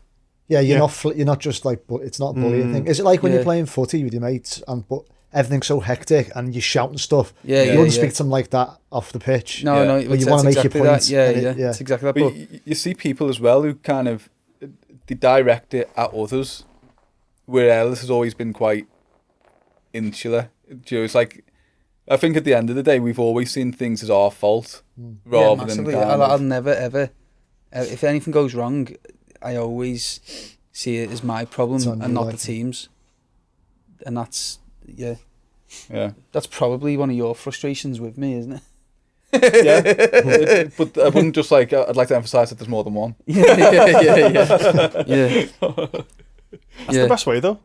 I say it all the time in the company I run. I run a healthcare company, and we employ lots of carers, and I say all the time, look, I'm not the boss. I work for the carers. It's my job to make them happy, to deliver care with a smile on their face, which then makes the customers happy, which then comes back and makes me happy. Yeah. But it's that thing like when you're working with people as well, isn't it? And that's something that we've learned over like the last few years. It changes the way you work, because you're just surrounded by people, and you realise that you've got to have people in the right mentality and kind of supported in the right way for you to be able to deliver a good product or kind of do a good job of what you do. So, but I think there's like a kind of plaque in the restaurant, isn't there? Yeah, I never aimed it at anybody. What's it say? So kind of bearing in mind what I just said. It's a pan bent in half, which says "Play the game." Ellis Barrie, 2010. I don't know. Yeah. But I said, play the fucking game. And I launched this pan across the kitchen. And I was fucking lucky, and it was a bit of a wake-up call. It ricocheted off the floor and hit, probably missed two chefs and hit the pass on the other end. And the other two chefs were just shaking.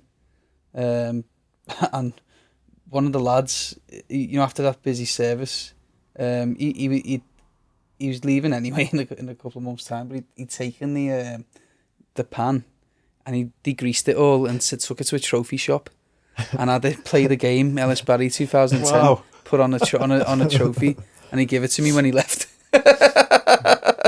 You could see the funny side. Yeah. Is that indicative of like the pressure sometimes in service when it's...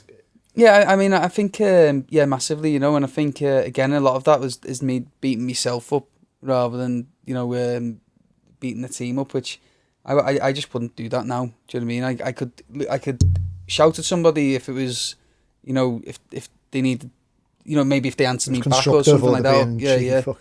Or if it's maybe like a deliberate action. Yeah. But I would never to sort of, I'd never bully anybody now, and the kitchens are much more. We have fun in our kitchen now. Do you know what I mean? So even during service, we just have a laugh and we enjoy it. Rather than it being. But it's about delivering a product as well. Yeah, isn't it? we deliver it. Yeah, but I say it's not like you go in some kitchens and everyone's standing quiet and they all look a nervous wreck. Intimidating places, aren't they? Yeah, and because they're scared of what the head chef and that might say otherwise. But I like it to be a good balance. It's got to be. You've got to still enjoy your service. You've got to get the buzz out of a service, and enjoy the company of the other people you're working with as well. You're still doing 16 hours a day with some of these people. Yeah. So it's just got to be a nice environment, really. Yeah. But yeah, I think as well, this is one of the main reasons by keeping this kitchen so open in Liverpool. It's like you can't be an arse. Yeah. You're on show. Do you know what I mean? And you're gonna have to be respectful. You got to perform in front of the customers. Yeah. And it's probably a few chefs are probably gonna be hating it at first. Yeah. But I honestly think you soon get into it. So like at the Marram Grass, a lot of we've started introducing the chefs to running the food out. And at first I'm not doing it, can't do it. And they're petrified to go with me to take some food out to the customers and explain the dishes.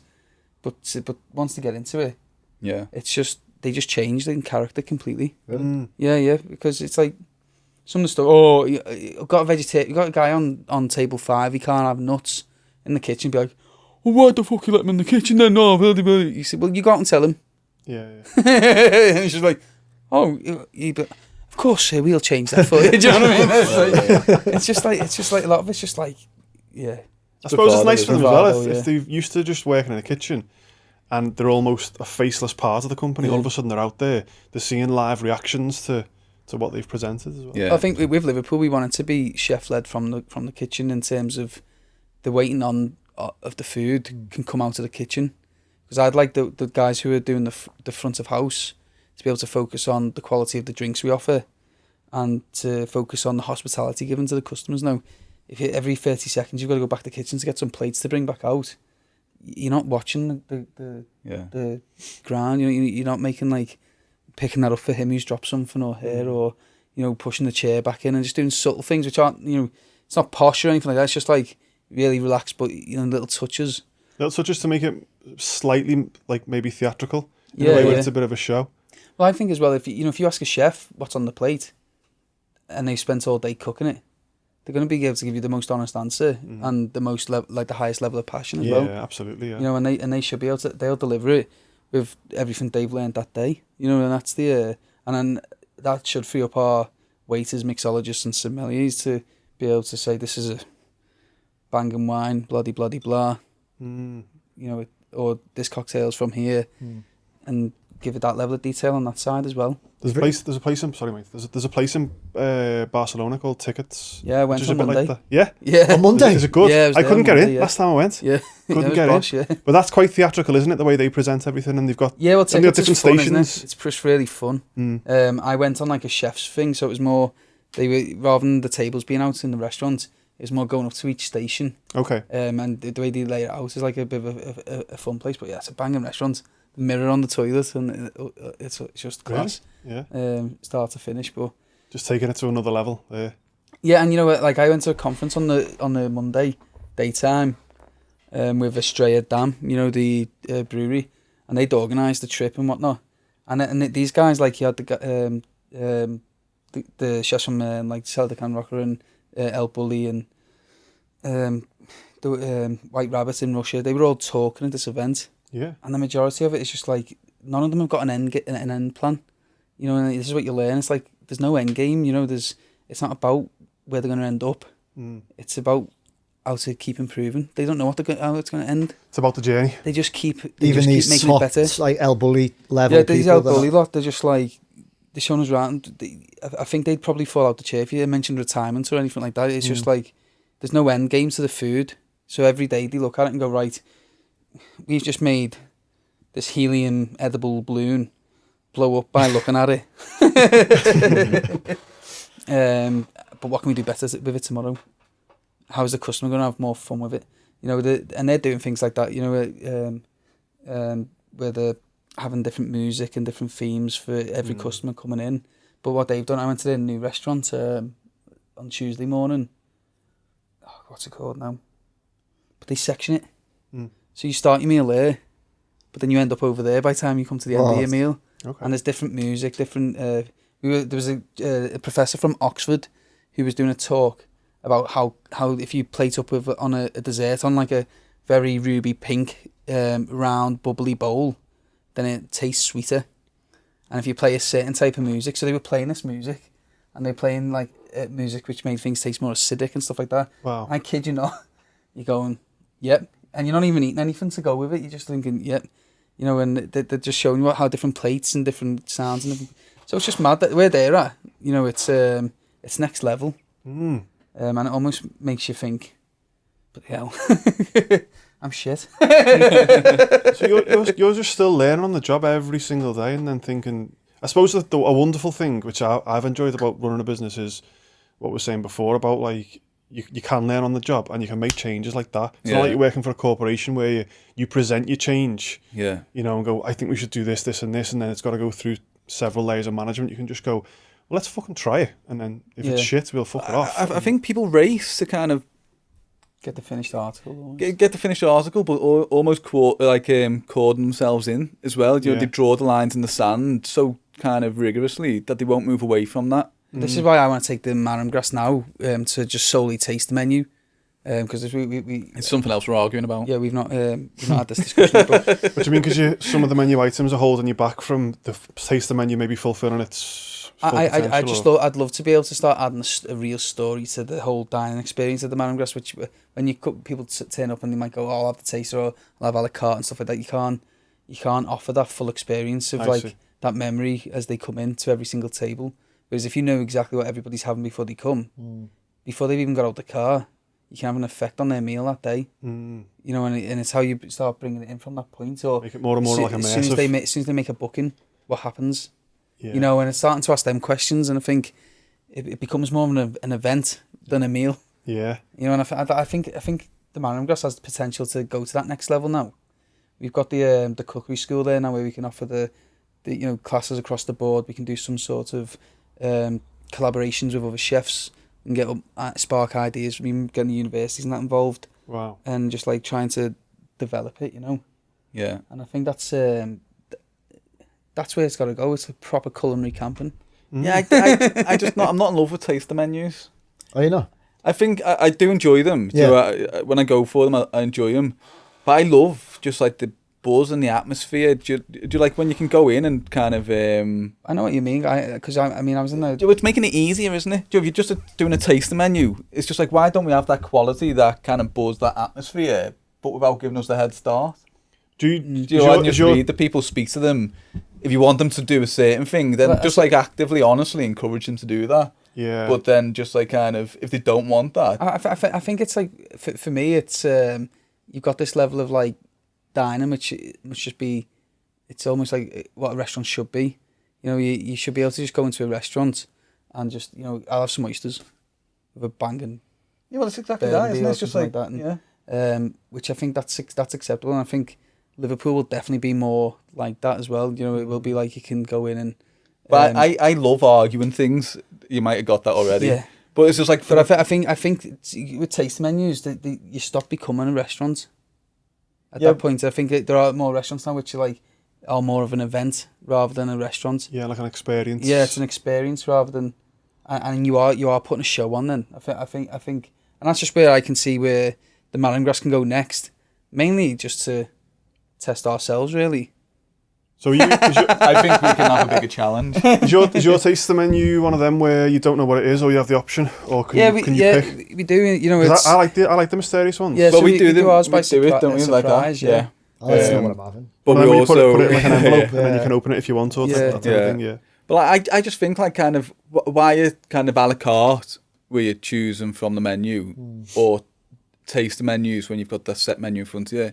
Why are they the only two options? Do you know? And it's just like because you're not freaking cooking in the back. That's why. That's why I exist. They like that freaking shoveling pans everywhere. But I just think that jumping over the ship pipe. There's got to be a way to do it, and you know, even if that's like kind of.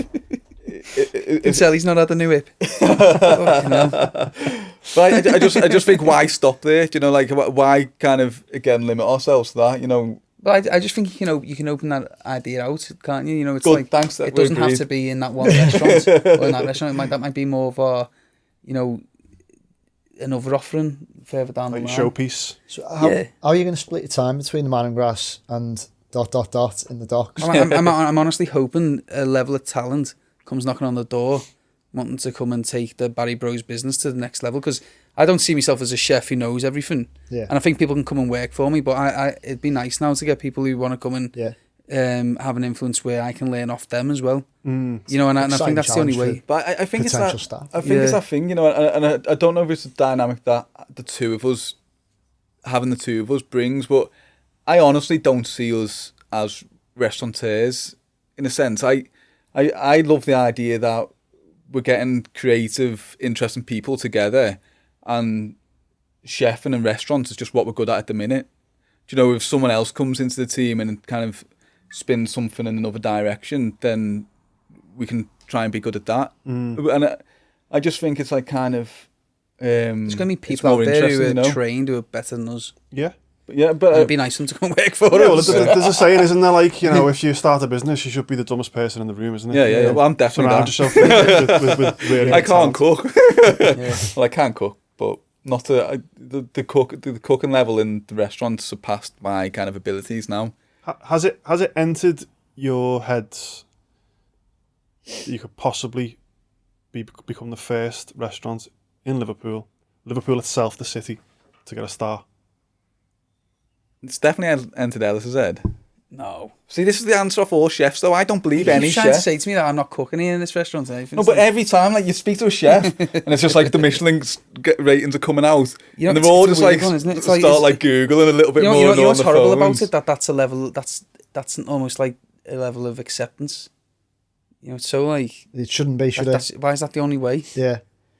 It is horrible. But how do you mean? Though? Do you mean you're trying to achieve? It's a bit elite, isn't it? It's like you're trying to achieve a star. I do think that if you don't get a star, you're not in the club. I see what you mean. Do you know what I mean? And I don't know if that's necessarily right. But yeah, I think there is that. But again, I still think if you went in there and you're doing things exactly your way, and Michelin turned up and gave you a star for it, there isn't a chef, whether it's a cafe, a chip shop, a street food vendor, who'd be pissed off with that. If your way of doing something got you that kind of... I'd be that chef though who start worrying about I'd have to keep it. There's a snobbery about Liverpool though as well, because I think there's been restaurant like the art school sort of taste the menus there. Is a favourite. Well, say a favourite of mine when someone else is paying for it.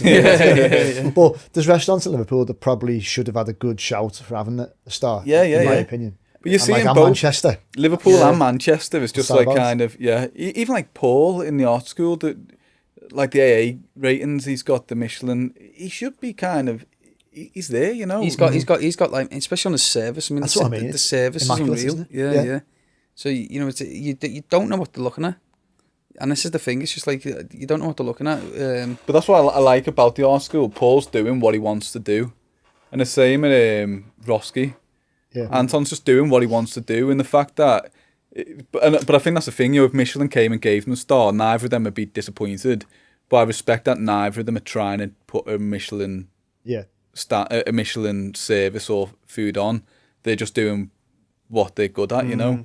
I like Drosky, but they did some weird things. No joke, right? I don't know if you've come across it before. I'm nervous. We got a wine flight. I think it was a flight. And he poured gravy into the wine. What? No joke. Poured this nice... It wasn't a Riesling, it was similar to a Riesling, nice full... Yeah. You know, a white with a bit of body. And he poured gravy into the wine. I was thinking, you're being weird for weird's sake here, mate. Was it and it's for you to drink? Yeah, to drink. To drink. Was this a dream you had? It really happened. I'm not joking. A nice glass and of it got me Riesling. straight away. And that was when we just walked in. I was thinking, I don't know, some places I think... Did it taste nice? No, it tastes like shit. It ruined the wine. Yeah. Do you see what I mean? I feel like sometimes there's a bit of maybe competing for attention at times. Yeah, but I think it's that thing, though, kind of culinary wise, and I think it's that I thing love like drinking beef stock though. we're talking about wine and bottles. But I think it's that thing. It's just like kind of at that level, that both of them guys are really good, and it's like kind of how much freedom do you give them to express what they do, and it's the same like kind of we're sat in the studio now, and like being able to express yourself musically or kind of on camera or whatever, and I think it is that kind of grey area sometimes. Like you go out and you want to be impressed. You've got to test the water as well, I think, and the boundaries, haven't you? Do you know what I mean? I think you're always got to be. But yeah, I guess you're not always going to get it right. I suppose you don't. Yeah, always maybe if he said the feedback it didn't work. Yeah, and I did wonder whether that was a directive from Anton or it was just the guy. Maybe he wasn't a sommelier. Just like trying to be a bit different himself. Smell better for gravy in his wine. Whether it was the server being trying to be a bit different. You see what I mean? How important is wine to what you do? It makes such a difference, He loves wine. But I hate it as well. You're among company on both fronts. Yeah. But it is a little bit elitist wine, and like kind of. I love wine when I'm eating, but I do prefer. If someone said, "Would you like a glass of wine with that fillet, whatever you're having, or fillet of beef, or fillet of wagyu, or would you like this cold beer?" Like, what is that beer? All day. No, I don't think so. I think you're lying. I think you're lying to try and make friends. See, I probably drink both. I'd probably have both of them. Have a beer at the start. Sort of sparkling. I love wine, but I do. I think this is probably what you're about to say. Like, I hate the snobbery that comes with it. Like, I don't know if you've seen on Instagram. There's an advert. One of those. You've seen them masterclass things. There's one of like Steve Martin with a ukulele. Yeah. There's one with this fella. I don't know who he is. Teaching wine appreciation. Yeah. Now that for me is everything that is wrong with wine. Yeah, but I think a lot of the time it's the wording. Do you know? And it's like there's a vocabulary around wine that you've got to use. Well, yeah, without a doubt. And it's just like kind of, and that's the thing where I always just think it's like, why does it have to be that? If you enjoy wine, is there a right and wrong way? If you. I think it's the delivery. Do you know what I mean? I think if you think with food now, like. You're definitely more comfortable to just say to the waiter, "Hey mate, what's this here?" Yeah. Bloody. But with wine, you get the book and you're like, "I know what Pinot Noir is. I'm just going to order it there." Yeah, but have the Pinot Noir, please. And you'd see like a bit embarrassed to ask. But I think it's hard because there are great wines out there which you're never going to experience if someone doesn't tell you about them and explain them to you.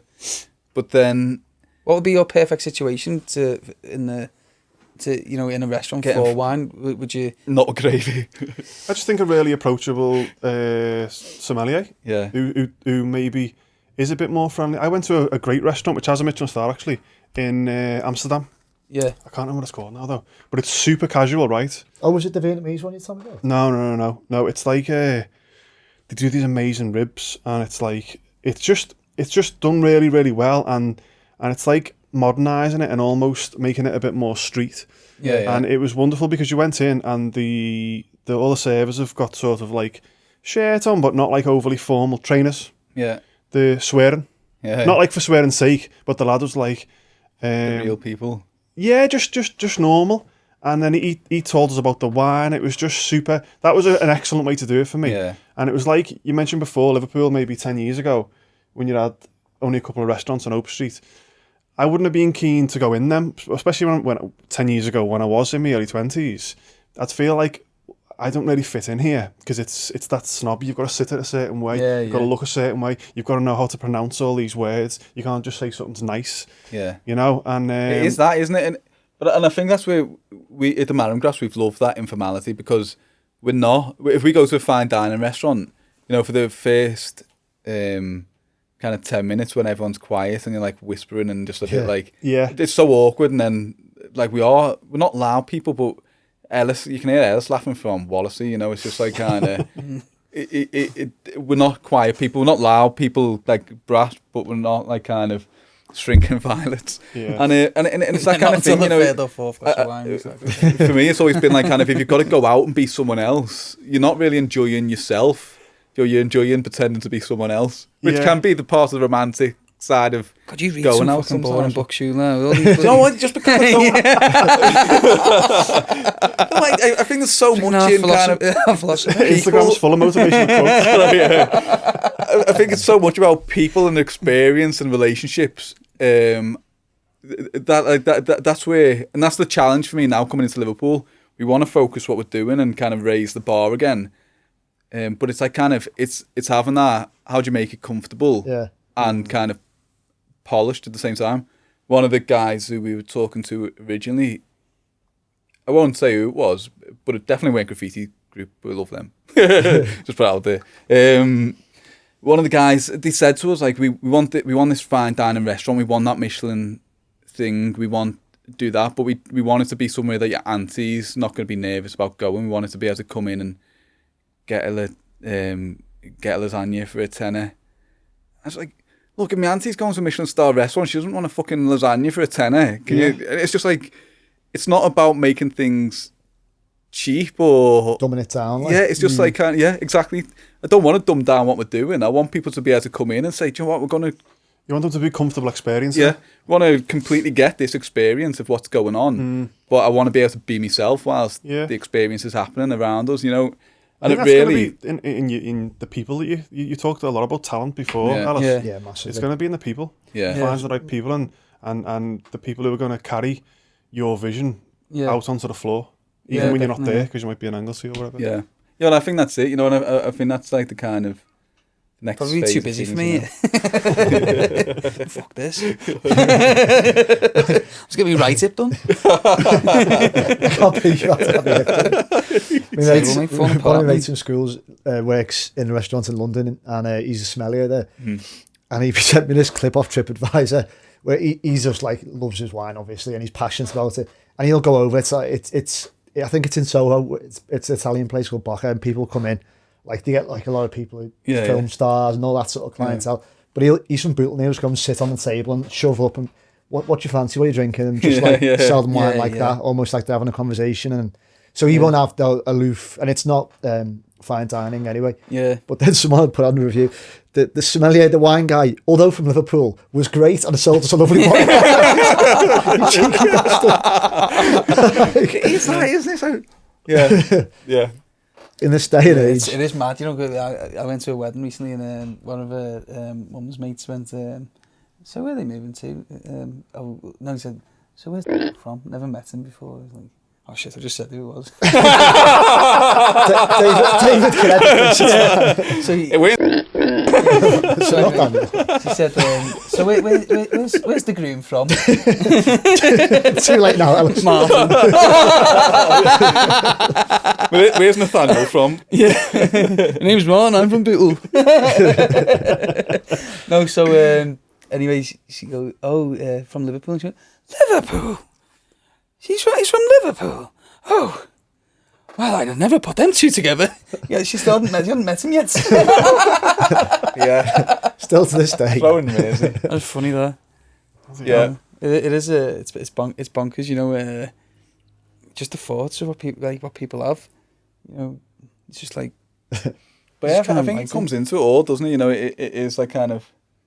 This city's boss, like, and it doesn't matter where you go. You just everybody just once they've been, and they've, you know, they may have come like 50 years ago, and then once they've been in the past sort of 10 years, they just think it's class. They always love the people. They always love the night out. You know, they love the weekend they've spent. I haven't heard anybody say a bad thing apart from your next door neighbour. That dickhead. Yeah. let's not name it. Nathaniel. Let's not name it. Nathaniel, what did he say? He's just a grumpy bastard.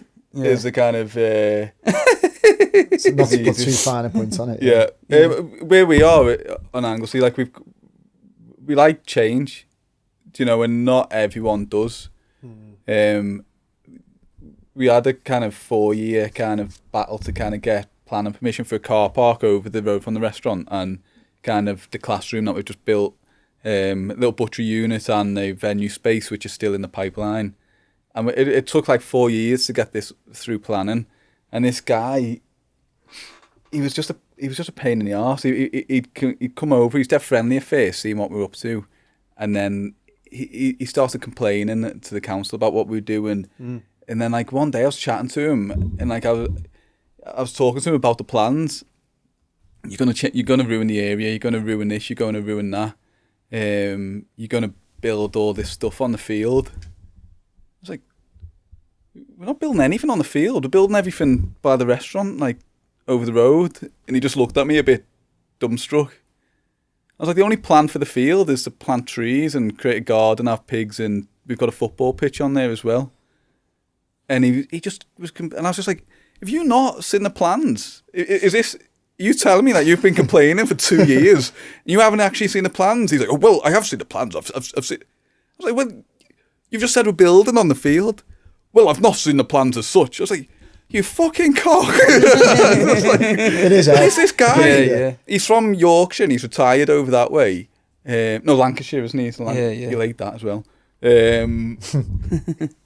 He kind of retired over there, and he's retired into the village and doesn't want anything to change. Yeah. And it's just like, and he put all his energy into kind of disrupting what we were doing, and he hadn't even seen the plans. He just kind of heard that we were doing something, and then kind of Like the person who he was just that guy. comments on the newspaper article without reading the... Yeah. He also thinks that women shouldn't work. This was the other side of it that I was getting, because What a guy. both got young kids. Women shouldn't work. They should be looking after the kids. The NHS should be sold, and Liverpool should be cut off and pushed into the Irish Sea. And it was just like, we're not going to get on, mate. It was just like, Well, he sounds like a I didn't get a Christmas card. Boiling, doesn't it? Jesus Christ. We didn't get a Christmas card. We know which way you voted, don't we? Yeah. Oh, mate. But it's probably a contributory factor to that, though, is the fact that you're achieving so much at your age as well. There's probably a lack of respect there. Yeah, well, I think it is. And for him, and one of the other conversations, he was talking about one of his favourite places in Lancashire. They use all local produce and they have it on the menu, and it's brilliant to supporting local farmers and suppliers. And I was just like, if you carry on speaking, I'm going to punch you in the face. And I was just like, he's just... But I think that moment, like, you just realise, like, you can argue with people. Not everyone's going to support what you're doing. And you can argue with people and try and get them on the page, but some people don't want to be on the same page. They don't even know what page you're on. They just want to be on a different page, and that was just like exactly where we were at. And I live next door but one to him. But generally... Hi, Fred. It's been all right, though, hasn't it? Oh yeah, since I've moved next door, he's been fine. Yeah. But generally what you've done there has been well received. Yeah, 100%. Yeah. Don't get me wrong. It's always the people who are against something who are the most vocal. But no, all the youngsters in the village and stuff like that always seem to be on board. But I can appreciate that people don't like change, and kind of, and especially in that kind of area, you come in as an outsider, and we had been there for like kind of 6 or 8 years at that point, but. They've got to trust you, haven't they? Because you can say you're going to change something and ruin a place, I suppose. Yeah, and people do, don't they? You see it all the time, but like one of those Grand Designs type buildings where it's all grass and all, glass and all that, and like a mad triangle shape. But we had a bit of like kind of pushback when we were trying to get this stuff through the planning, and a couple of people were scaremongering, and again, as we know, scaremongering's a good technique to get people on your side. So there were people who kind of did go against what we're doing, who have now kind of, they've seen what we're trying to do, and we ain't changed the way we're doing things, and just like, oh, that's fine. And kind of back down to where they're at, and it's it's kind of frustrating to have to go through that, but I can appreciate that as well, that people want to protect what they've got. Your veterans of the arduous planning process, whether it's there Honestly, or here. I had to, we had the football, we set up, I used to play for the town. Yeah. When we bought the farm, it was like kind of just a 14 acres of grassland. One of the guys who used to play footy with came to me, can we set up the football pitch? Because the team had disbanded because they didn't have a pitch anymore in the village. You're joking? Because they changed the rules when I was playing, so you couldn't, just fair enough, you couldn't have grazed animals on the pitch anymore, which was where we were playing. You used to have cows and everything. Really? So you kind of... They clear them off for the game, but you kind of go in for a slide and tackle and slide for like 500 yards because you've gone through a turn. And it is that. Twisting your legs. So the potholes, and like you would just break an ankle every 10 minutes, like someone would just be sprinting down the wing and just disappear. And it's just like... That's why he's got the new hip. Not working in the kitchen. Yeah. See, I love football, but God, I can't kick a ball to save my life, mate. But We've all got our skills. Changed the rules there, so you couldn't. And then by the time you're in that town community team, we're in a great team. Like sometimes you'd win 13-0, sometimes you get beat 13-0. It was just like that kind of league, you know. So like kind of the town stopped coming to watch because we were in a couple of like a few miles up the road, and so it just like faded away. So when we got it, they came and they put the goalposts up. It was like, yeah, of course, yeah, just stick the goalposts up, cut a bit of grass and use that. And then people, it was a part of this guys who'd kind of gone against us in the planning, reported it to planning because the goals were up. And because we weren't taking the goals down after each game, theoretically they were permanent structures. And I'm still today just like that. Still doesn't class it as a permanent structure. But they made us. Our local councillor came in and made us go to committee to stand up for this because she didn't like it either. And she went on to be the community footy pitch. She went on to be the deputy police commissioner for the area, and it was just like. What's not to like about the football goals? You know, kids playing footy. Do you know what I mean? It's like I had to go to committee and present an argument and argue with someone presenting against and some of the kind of councillors. When you're talking about kids hanging around on street corners, not getting exercise, playing on the computer games all the time, so I'm a Daily Mail reader, but you know, and you're saying we're putting up like a facility for local community so kids can play football, learn teamwork, get fit. Like, what is to oppose? But I think it's easy to kind of misconstrue things because we had the pitch up and then the guys who were kind of reporting it were saying that we were trying to do it for a business. The knobheads. They were trying to say that we were doing it to enhance the business and it was a back route round the planning. Oh. But it was just like, well, but we had it and then they reported us. Yeah. It's not like we created it to get planning. It was like it already exists, mate. It's like it's been up for like 12 months, 18 months. It's just like I'm having to get planning for it because it's like they're trying to see devious intent. And that's a lot of it. It's like they think, well, why would you put a football pitch up if you're not going to gain? That was one of the questions in the planning committee. I don't know. You've got a school at the college, a school. Yeah, the cookery school and stuff like that. And you've put the money to the youth clubs back in the day and stuff like that. But it's so important, isn't it? That's just some of the unwanted attention that comes with success. I think especially the fact that you haven't just had success. You've had success which a lot of people in the country are aware of because of you've been on TV and stuff. It's unfortunate, isn't it, that people go that see way. things that way. Especially when you're doing it right in their community, which can only be to the best.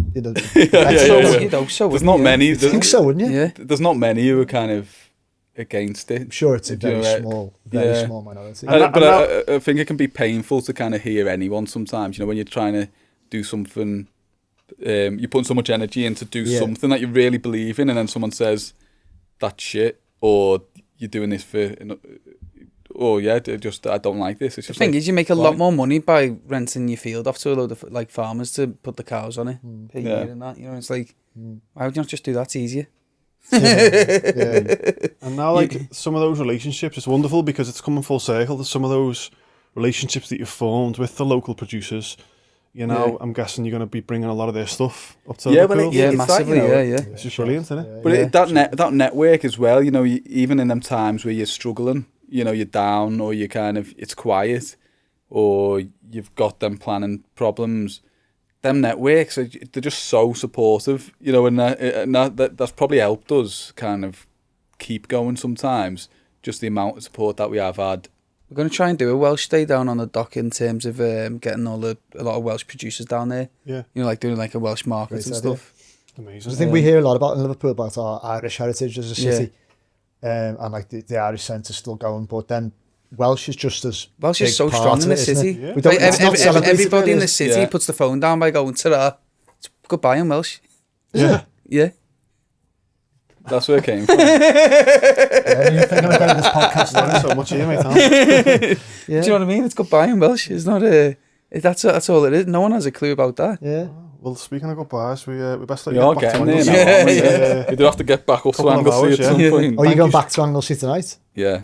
Lads, it's been brilliant. 2 hours. Thank you Yeah. so much, guys. Oh, single one. We could Let's do a part two. We will have to do part two. We can. Yeah, well, let's do Anytime. it in the new year when you've opened, maybe. Yeah. No banging, yeah. Absolutely. Thanks, guys. Amazing.